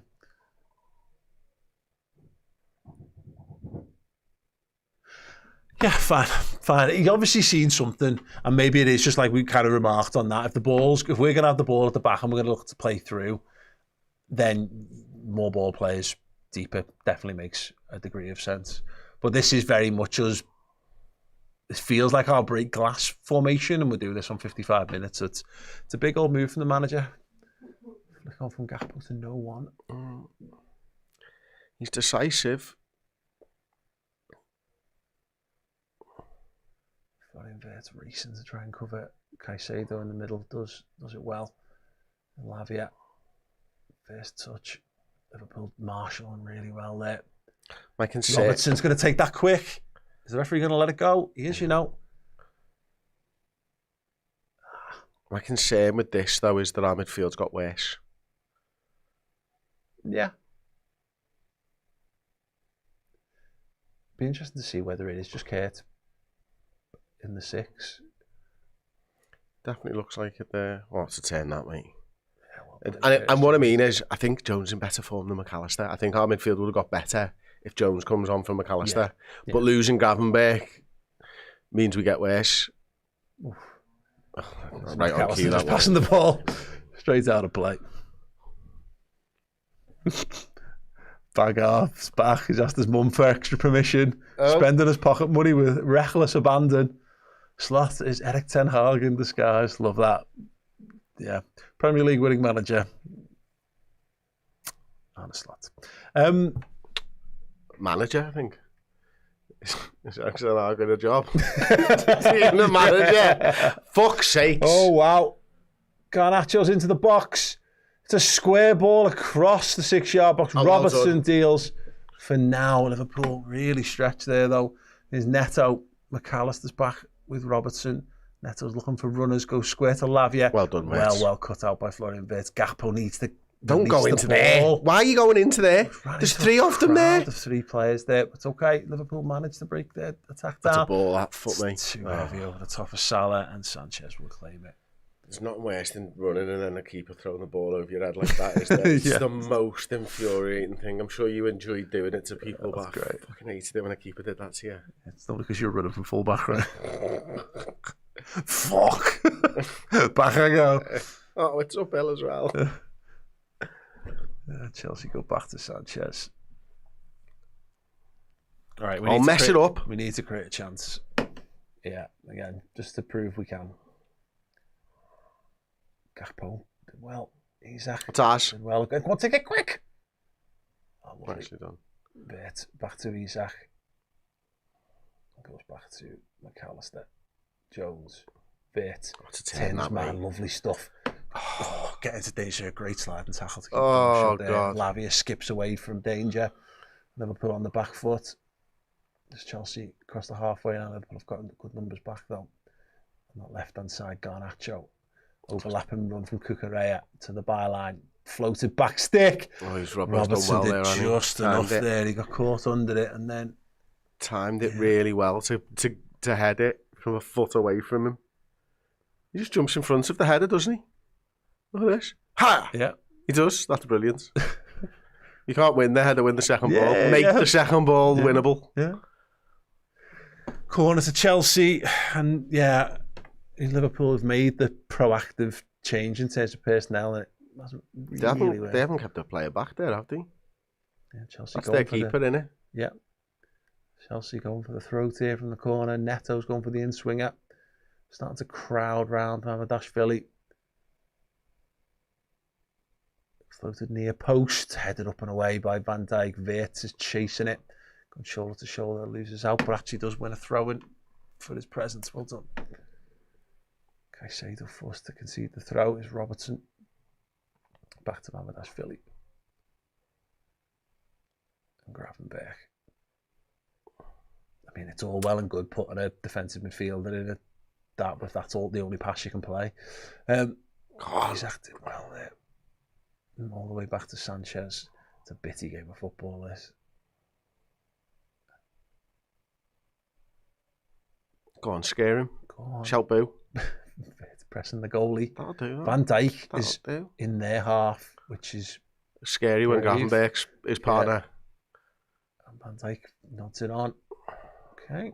Bitty's the right way. Yeah, it really is. Van Dijk, get in defence, Virgil.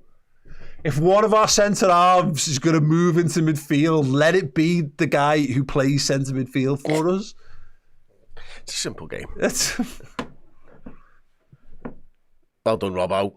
Yeah, does well. McAllister now. Come on, quicker now. Wirtz. Robertson. Why are you moving away from him, Gakpo? You had to play the first time ball there, Robertson. Gakpo's gone to fucking right wing. Yeah. There's Garnacho getting more on the ball there. Well, yeah, that's the Szoboszlai thing, isn't it, I suppose? They're just trying to feed him in early every time. Another run. There's Neto up against Robertson. Little curler to the back post. Szoboszlai just about judged it. Goal kick. Still half an hour left in this football match, but it's already taken on that worrying sort of that thing of half an hour becomes 20 minutes, becomes 10, and then you go from, 2 goals to win it to 1 goal to grab the draw. We could really do with getting something in the next couple of minutes. We haven't looked likely though, have we? Not since that first moment of the half, really. It was the first 6 seconds of the half. We just can't get forwards. We can't keep the ball. We can't build up. It's just poor. Look at that. He's dropped all the way into his own half to pick the ball up. Berta's at least in that position, which is good. We've not totally capitulated attacking players. Szoboszlai to the byline. He's off the Gakpo! Yes! And we needed it! And it's Chelsea 1, Liverpool 1, and out of nowhere! Liverpool have not been good in the second half at all, apart from an early flurry in the first, as Chris Pajak said it, 6 seconds, but there we go. It worked. Isak dropped deep. Liverpool got forward and scored. It was so easy, look. Szoboszlai just has a little gander. I think he messes up, but no, it's all right. And Isak gets the assist. Oh, and Gakpo's there. And pulled that back round to him. And we're at the races finally. Little flick there. Oh my Chelsea God, member. that touch. Send for the mop and bucket, because under this table is a disgrace. Oh, well done, Cody Gakpo, in the right positions to stick the ball in the back of the net, and Liverpool, ladies and gentlemen, are back in business. Back in business. And all of a sudden, as I said at half-time, you can look at the statistics and start to say, well, yeah, Liverpool have shaded it over the two teams over this game so far. Or you could look in the comment section and go, it might be too soon, Krzyzewski. Cody Van Gaxton. After that volley, you might have jumped the gun there, mate. If you were saving that, you blew your load too soon. Fine, I'm here for it. Love a bit of that. Save it for a belter. Excellent. Oh, it's a bad ball. Gakpo capital. Go on, Van Gaxton. Pass it to a Liverpool player, Cody. Come on. Oh, they're passing. Chelsea's passing. We know we're like, Canate passed that one out of play. That's how McAllister did it. The amount of times we have just read Chelsea like an open book. Look at that. They're all over the place. Come on, keep the pressure on Liverpool. That's it. Throw into Liverpool. Brilliant. This is it. Well done. It's been taken quick. It's a little flick around the corner. Oh, heavy touch there from Isak. Goal kick. Oh, Alex Isak, first assist. That'll do. Take that. If you could get the winner now, that'd be fantastic as well. Chris, it's ridiculous. It's unbelievable. It's meant. That's the thing. It's totally and utterly meant. And he sees it and he goes, I'll just cushion that in there. Oh, fuck off. It's getting better.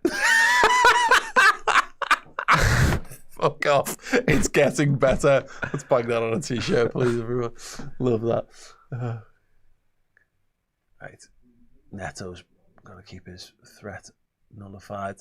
Good to see us getting numbers back. There's no need for us to go fucking stupid here and go wildly chasing it. Chelsea have who are the team who've thrown away the lead now. There will be an impetus on them to try and win it. If we can play this smart, there will be counter-attacking opportunities. If we play it smart, Jesus Christ. Well done, Liverpool. Well defended. It's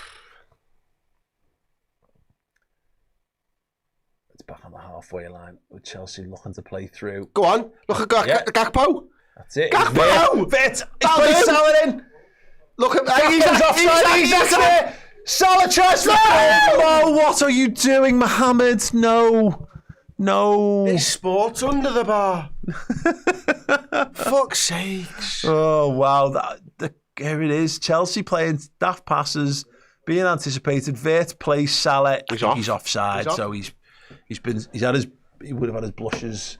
The ball should have been into Gakpo though, regardless. I mean, Vert has got his very much in there. I'm going to play it to Salah, but if he just thought the other way. Anyway, encouraging. Much better 5 minutes for Liverpool. Oh, it's another injury for Chelsea.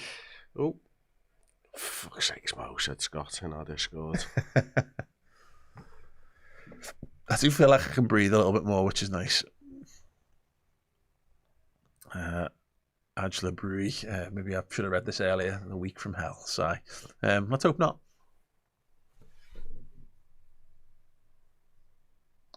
It's another change then. It looks like Jarell Hatto's going to come on for them. That's a powerful set of facial hair for such a young man. God, I'm 42 and can't do anywhere near that. That Gary Cahill. That's Gary Why? Cahill. Because he played centre half So? for Chelsea and they've got no centre halves. The Conversation's almost certainly gone. What they could really do with him right about now. You're absolutely spot on. So Chelsea's injury problems deepen, and it is on Liverpool now to capitalise on them. Come on. I do not need... Being in the Paddy Power Fandinal video was enough. Once was enough for our lives. Don't need to be another one, Liverpool. Let's make this happen. Is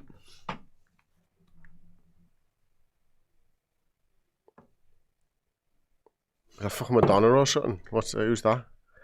I'm supposed to know it. That might be... I don't know who that is. That might be... It is Madonna. Thanks, Joe. Nailed one of the, Careful. Wish and nailed one of the, careful. Just full stop. We'll just move on. It's fine. Neto on the right-hand side. Got Robertson. Cody Gakpo. That means there's space there. For Not him. Drop to Not him. Garnacho. Not him. Cucurella back to Garnacho. Put Marshall on this well. Well done. And Isaac's going to chase down the goalie. Come on, that's it. Force him into it. He doesn't know where he wants to pass it. Oh, come on, Liverpool. Oh, there you go. You've done brilliantly there. Just this one. Win this one. Cody, turn your man. That's it. Robertson. Well done. Oh, go on, Robbo. Robbo's got space in behind. Can you pick out a man? Oh, he just couldn't. Second base. Hey, referee! Oh, it was hopeful. More in hope than an expectation. And Chelsea are now going to come down the other end. McAllister gets look at Garnacho. They're trying to get it out to him. Yeah, that's fine. We've got good numbers back. But just got to find the shape again. Van Dijk gets in. Once again, Szoboszlai up against Garnacho, looking for the give and go this time. One of their guys just threw himself to the floor the box. There was a tangle with McAllister, I think, and I've got no idea what happened. Pedro Neto. He threw himself to the ground like he'd been elbowed by McAllister. Play goes on. We could just do with this carrying on a bit longer, if I'm honest. Are they going to play it out? The referee's just put his hand to his ear there. Well, Chelsea are playing on. They seem fine with it.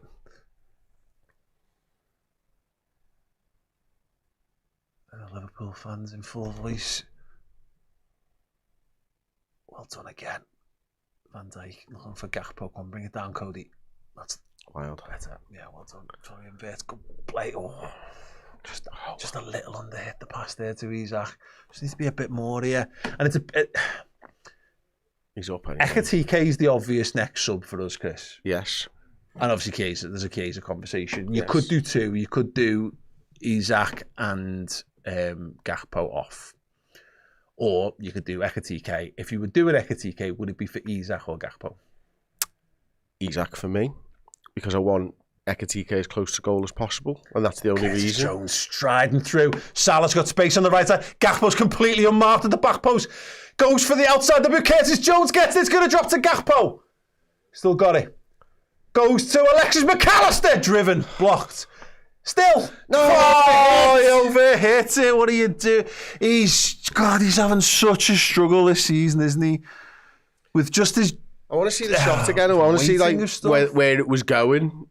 He's hit it low and... Done the all that, yeah. It's going right to the goalkeeper though, isn't it? And that's shit. And then he's just like, the way to pass there is completely wrong. Looks McAllister here on Neto. Nah, there's fucking nothing in it. Fucking horseshit, that mate. Jeez. Just tried to do like the John Cena shoulder tackle on McAllister and he's had none of it. He's just no-sold it. Robertson defends well. McAllister, he's got away with that one. Cody, mate, it doesn't... You don't have time for 3 touches. Yeah. You have time for 2. Control it with your feet. And then that's one less touch. Anyway, Chelsea coming forward, got to defend again. Cucurella to the back stick. Virgil van Dijk shoves his man across. Well done. Oh, come on, Liverpool. Let's to survive another one here. Great ball over the top. Go on. Go on. Give him keep that one in. Give Salah, him a call. can you know? Szoboszlai's now racing forward. Slowing it down. Slowing it down. Come on, give him a pass. why didn't someone make that run to give him a pass earlier on? Because the second Salah doesn't release it early, there's nothing on for him. Stupid. Anyway, we have possession on the halfway line. It's cool. Probably about 24, 25 minutes left to try and get a winner. Mm-hmm.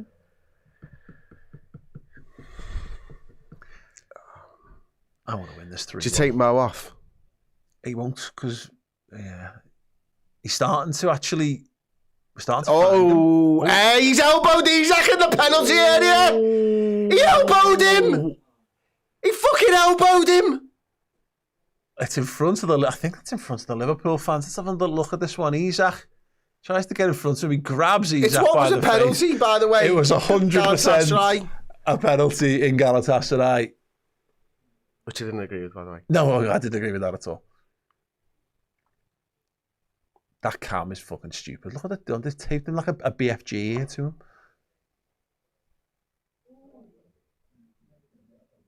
Don't think you get a penalty for that. I don't know. These refs make the rules up as they go along. I mean, you never know, do you? That's the thing. Does it stop Isak from racing into the bouncing does. ball? Should we have a vote? Would you like Liverpool to have a pen or not? Drop a like if you think Liverpool should have a pen. Nah, it's not been given, has it? Is he coming off? Sorry, I love that, by the way. Charlotte Warehouse, he was mum, like, calling him Mohammed. When he's been naughty. The full name when they've been naughty. Let's see this touch again. Oh, that's sick. Fit. Ref cam. Fit for it. Worth him having a BFG.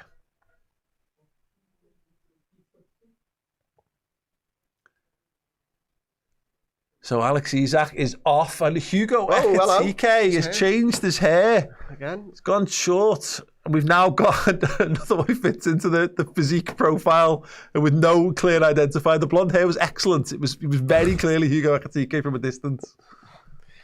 Well, it was a straight up swap for Isak, wasn't it? Fine. That's why we've done it. That's why we've got them. 20 minutes. Is that enough? Let's hope so.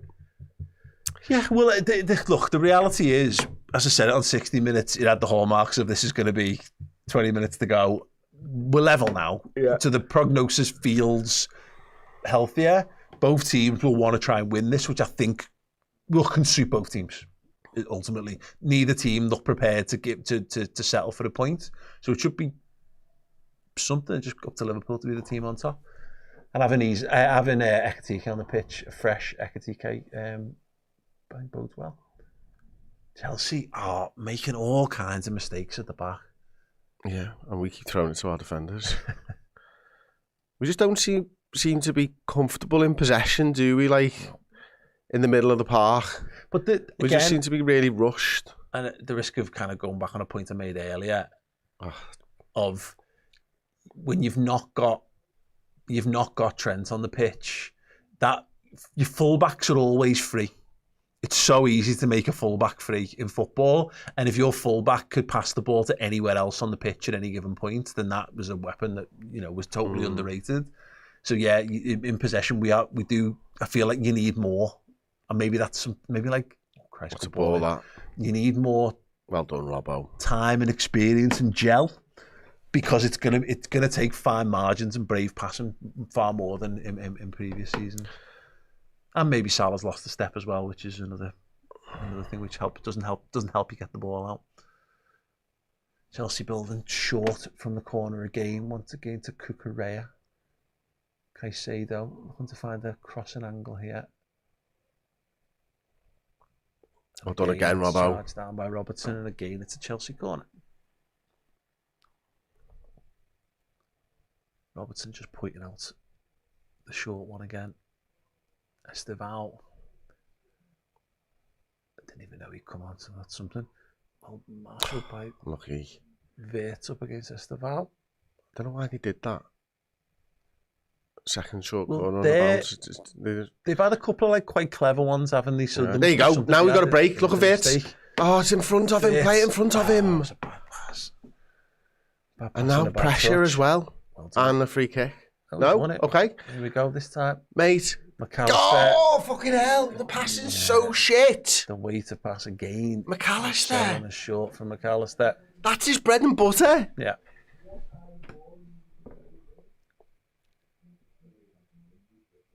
And Chelsea have got in a game. Both teams determined to just let the other team have a few more passes.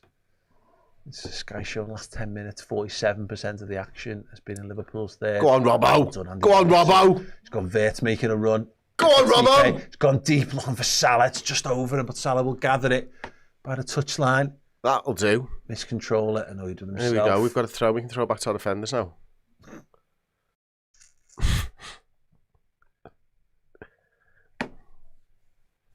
Maresca looks the more nervous of the two managers. And the reality is he's had to, all his defenders are injured, so he's got a really makeshift defence. And Liverpool have had loads more dangerous possession in the last sort of 15 minutes of this. There's Gravenberch now. I forgot he went to centre-back, actually. Oh, you didn't need to touch it. He tried the little flick through. I don't think he needed to touch it. I think the ball was sailing through to bits. Bosley does really well make that one. Well done. That's brilliant, Gravenberch. Oh, it's not a foul. It's not a foul. Listen to him. He told you to fuck off. It's bullshit refereeing that, by the way. It's total bullshit refereeing. Check your fucking ref cam. Gets the ball. I've got no idea whether he gets the ball, but the point is, it's a 50-50. It's there to be won. He definitely kicks the ball. Does he kick it against them? Yeah, he kicks the ball. It doesn't even touch the man. Doesn't even touch the fucking man. There isn't a football between contact of the two men. That is exactly. Oh, you give him a yellow card. If you're penalising that, you're stupid, and if you're booking it, you are actively working against football. Don't we want that in footy? Do we not want full-blooded players going for it and giving it their all? Because Dominic Szoboszlai should be a shithouse there because of the type of footballer he is, Chris. Because he's an attacking 8 who runs and he's got long hair. He should absolutely shit out of that, but he doesn't, and I love him for that. I love the fact that he was all in on that one, and the referee's a prick. Sanchez, can he play another bad ball out of play? That would be nice. He's gone to Estevao. Robertson deals with it. Come on, second ball, Liverpool. It's dropped to Lavia. Got to do some defending again now. Looking for the overlap and run. Jones has got to watch that one. It's across the face. Good Lord. I had a good Johnson. Did he touch that Gravenberch? They were celebrating like with he him. did. What? Oh my God, he does. It's brilliant. It's lucky. Yeah, it's brilliant or it's lucky. It's one of the two. Doesn't go in, so yeah. Any landing you can walk away from. Estevao and Caicedo on that right-hand side. Ekitike goes out to him. Caicedo, that is. He's gone past well him. done, Ekitike. Brilliant. Can you get out now, mate? Go on, you got it. Oh, nearly. Well tackled back. Great hurdle as well. Yeah, really good. It'd be a good, like, pre-Fosbury flop. Honestly, that's exactly the technique, wasn't it? You're right. Yeah. Was it your dad that was very good at that? Dad was a regional high jump champion. Pre-Fosbury flop. Pre-Fosbury flop. Absolutely killed him. Killed him off that. Oh, what a touch that is. Here we go. Gakpo racing away down that left-hand side. Chelsea have got a lot of men back. It's going to take something from here. Gakpo. It's in. TK dragged the shot. Szoboszlai shot. Why? Gets it to Wirtz. Is he onside? No, it's shit. It's a bad pass. He sounded like Goldbridge then. It's shit though on it. And the two shots. You prat! The two shots fell to both people on the wrong foot before that. Both left-footed. It's such a bad pass. It's Wirtz. Liverpool attacking a game with menace. Ekitike. Wirtz floated to Gakpo. That's a hell of a bad touch, but he still got it.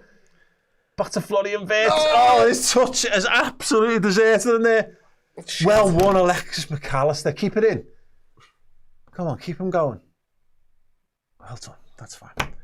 Wirtz ain't going to be able to buy a goal, is he?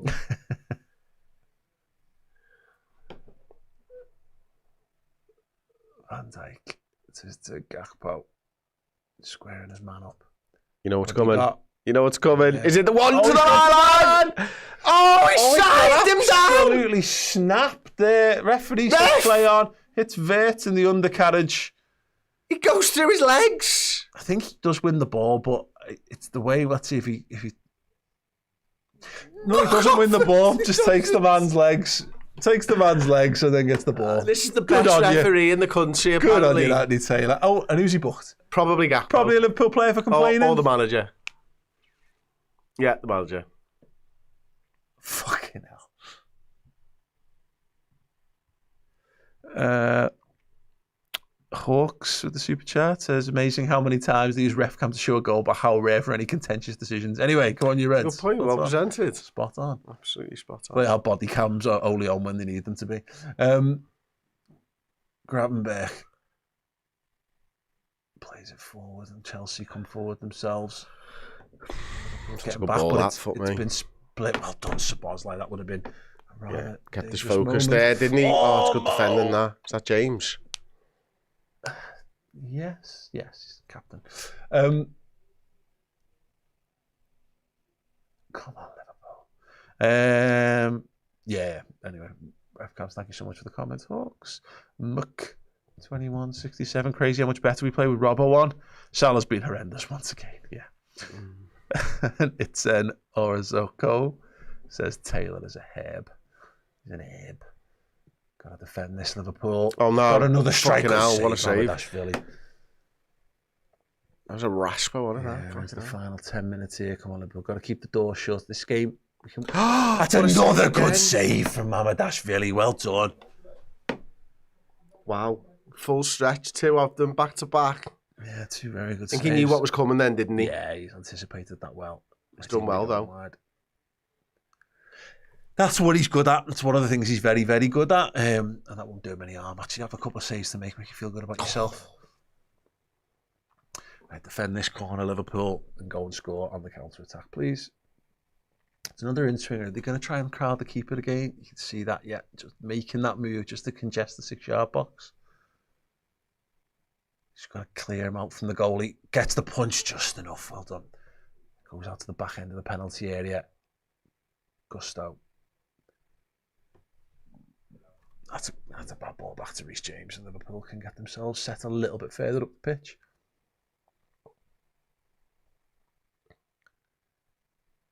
There's Gusto on that right-hand we're side. all over the shot positionally here, by the way. Yeah, absolutely. Esteval's in behind. Don't you dare. Where's our left back? Oh, he's still on the other side. Offside. Well done. Yeah. I guess Esteval made the wrong decision there. He came back inside. He dribbled himself out of a dangerous position. Wataru Endo. No. I refuse to believe it. Liverpool saying that a point away from home is not the worst point. How many subs we got left? This is it, I think. What? No Kaiser? We've got to have a Kaiser. We've got to keep the Kaiser back. No, actually, let me work it out. Let's work it out together. So we've taken Jones, Bradley off. We've taken... Oh, fuck off. It's all right. Well done. We've taken Kanate off. We've taken Bradley off. We've taken Isak off. So we've got 2 left. Oh, for fuck's sakes. And we've taken Kerkez off. So 1.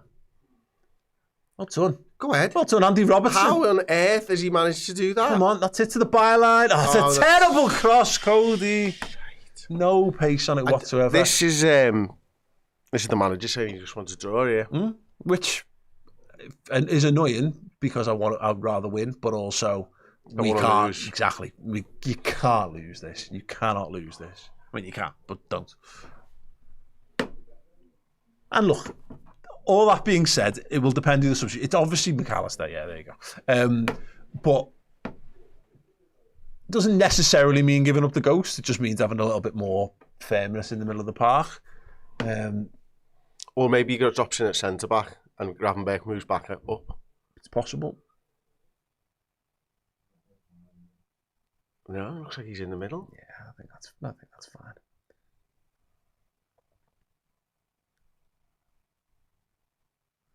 We're going to go long.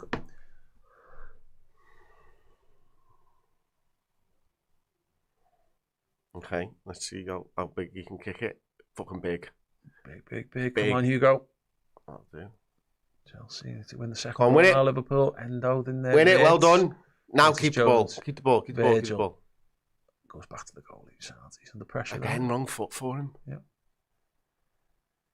Is it just habit, that you think? Yeah, There's definitely. years of just playing with Salah's Alisson. done well there. Fuck off, referee. Oh, yeah, you book him as well, absolute why not? fucking wet wipe. You are a fucking gooch used wet wipe, is what you are, Anthony Taylor. Good Lord.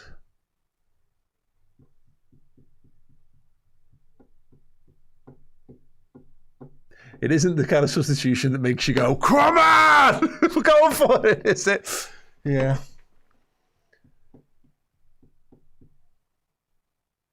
Robertson defends well again. Gakpo.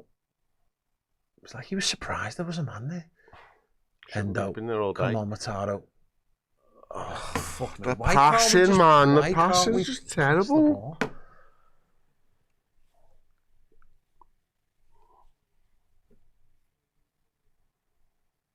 Oh, Salah's putting his man under pressure.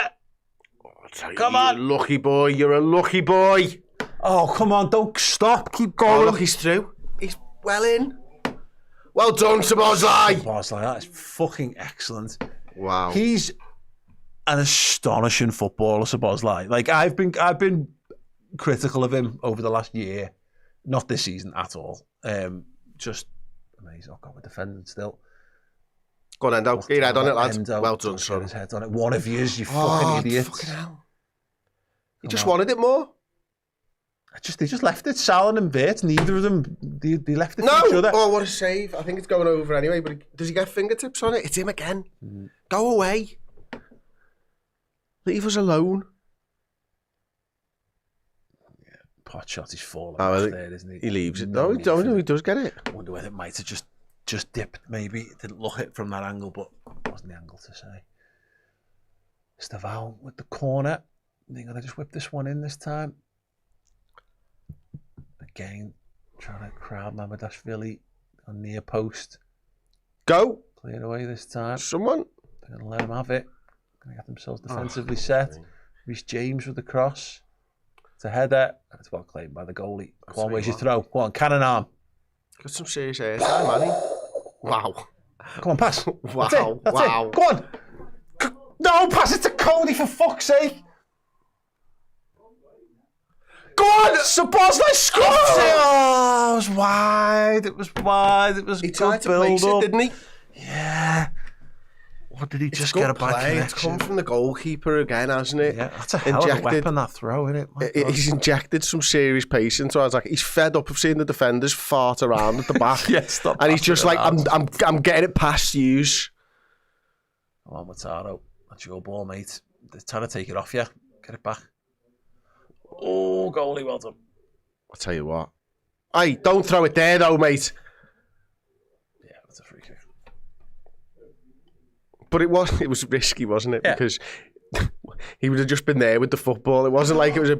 That's a good ball. I didn't judge it. Oh. Basketball again. Yeah. 7 minutes. 7 additional minutes to try and get a winner. And or not throw it away. Come on, Liverpool. Come on. Judging by the last 4 minutes, I reckon with 7 minutes left, we've got about 90 attacks. 45 each. It's just going... Yeah.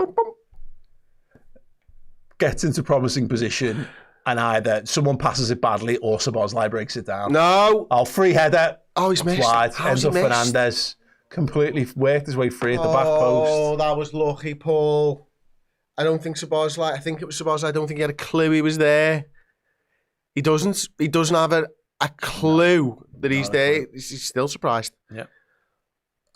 Oh, Tries to slap his leg all the way that's past so it. close. Keeper's beaten. rooted. Yeah. My oh my. Right, come on, Liverpool. Make that mean something. That is absolutely ridiculous. Well done. Well done. Come on, you've got to get us out now, mate. Where's the output? Robertson, you've got Jones down the line. That's it. Well done. Pick it up. Oh, Went the wrong way. yeah. That's out. Some really bad decision making today from us as well. Yeah.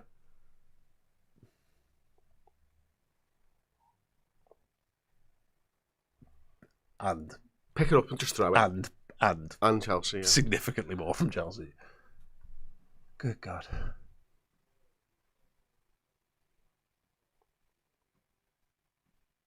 Well done. Come on. Come on.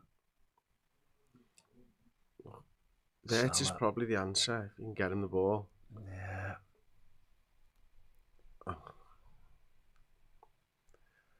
We'll have it on the halfway line. Gravenberch squirts the squirts. Just dead happy. I will if we score a winner here. Van Dijk finds Gakpo, goes past Estevan. Well done. Come on, keep going. Yeah. Look, he's through. He's fucking through. You better get there, Keith. Yeah, keep it. Well done. Good. Well done. On what you got? Just don't throw it long, mate. And now, Gravenberch. Converts. Drop deep to pick this one up. Find a red shirt. There's Curtis. Well done. Go on, Robertson's left. That's nice a good run, nice Robbo. run, that's it. Come on, Cody. Go inside now. Always tried to play Robertson. It was a nice idea. Once again, the way to pass just slightly wrong. Again, I think the decision making's wrong there. I think the pass is really hard. I think that's the time when he should be cutting in. Robbo's taking the other player away. He is 1v1. Yeah. Right, Curtis Jones, Wataro Endo. Sabozlai. Come on, now, that's it.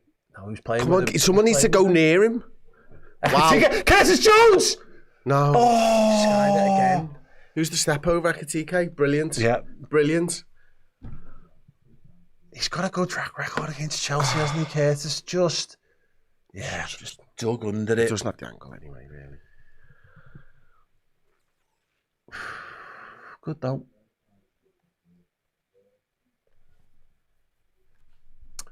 Well.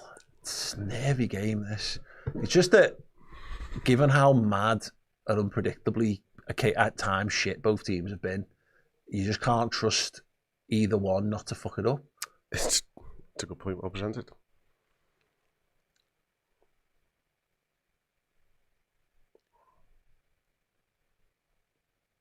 Well done, Ryan. That's it. You got that space. That's your space. Go for it, lads. Keep going, yeah. TK's drop deep. He's going to go round. This man's a good tackle from Reece Look James. at that from Robbo now. There's the run. That's a great run from Robertson. He's into the box. Can he get it, Robbo? Ah, no! Oh. It's a hell of a ball into him. Yeah. Was it Ekitike? Yeah. Unbelievable pass. Great run. Come on, Liverpool. Upset them. They look so unsure passing the ball at times, Chelsea, and we got to get back. Yeah, Robertson's still not back in position. Gakpo's tracked back well there. Chelsea coming into the box, little step over. Enzo Fernandez is up there. Don't do anything stupid, Reds. Right, he's offside, right? No. Oh my God, they've done it. He's offside. No. It's Estevao at the back post. How can you go from scoring last-minute winners in every game to conceding last-minute winners in every game? Hi, Paddy Power.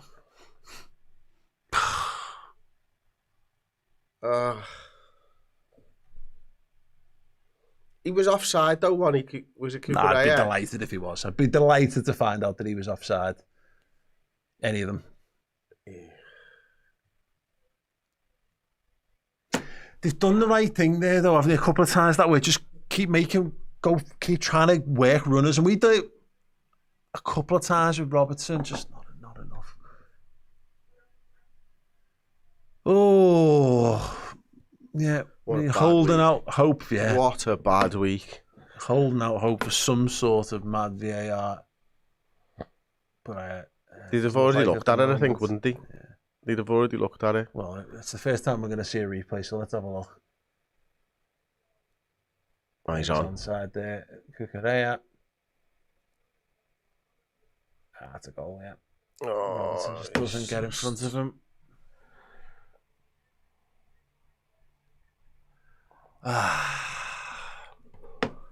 Fast asleep at the back stick, I'm afraid. You can't let a lad who wears that colour tracksuit celebrate like that. It's just, what have we done? Messes up his knee slide too. That's a Pajak knee slide, that. Oh. Wow. What's happened to us?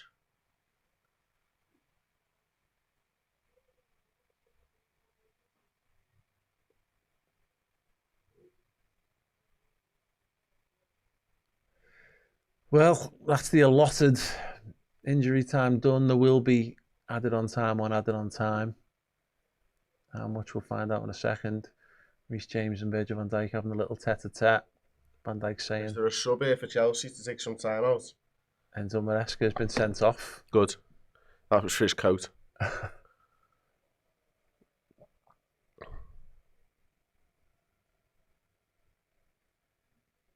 Surely just Gary Neville say his team have been outstanding. That's weird.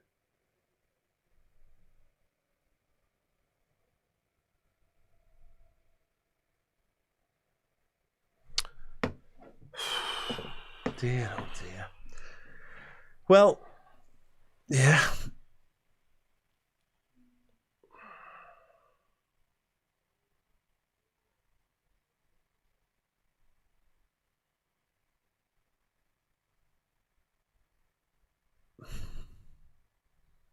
That's it.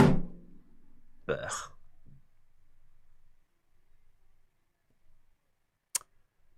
Dear God. Fucking hell. Oh my goodness. Oh fuck. We've got like 2 weeks without footy. This is going to be fucking shite. It is time to pick our Oosh man of the match. Jesus Christ. Szoboszlai. Yeah, I think it's Szoboszlai. Or Gakpo. Yeah, Gakpo was too inconsistent for me. Yeah, I think the most consistent player all game was Szoboszlai. Again, shifted around, moved into right back, played well there. Yeah, I don't know. Listen, it's one of those games where I don't think there's an outstanding Liverpool player. I think the best performance was okay.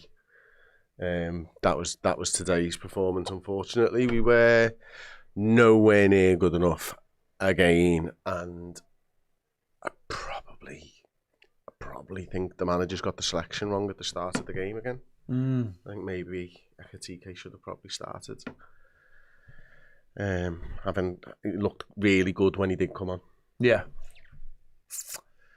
Dominic Szoboszlai is the Oosh Liverpool man of the match. Jesus H. Christ. Yeah, right, cool. Thanks everyone for joining us for that absolute shit show. Once again, it's a late winner. This time, again, it's not Liverpool who've scored it, and they do need to get better at actually, being more decisive in the 90 minutes of football matches in a positive sense. Otherwise, it's not going to be great. If you want to stay tuned, you can. There will be some post-match content from Chloe from the ground and a couple of videos from us in the studio. And if you want to do the player ranking show, I don't, but I will. Join us over on redmenplus.com for that one as well. It's mad because, yeah, I wondered if you'd put the poll out 2 minutes ago, 3 minutes ago. What? When it was 1-0. Yeah. Well, how significantly different it would have been. It's going to be brutal. It's going to be fuck. Don't think we're going to have enough room on the bottom row. But anyway, tune in to find out how we fit all those players in your messing over on redmenplus.com. We've done all we can do. You have done all you can do. It's the players on the pitch and the manager who need to do better. See ya.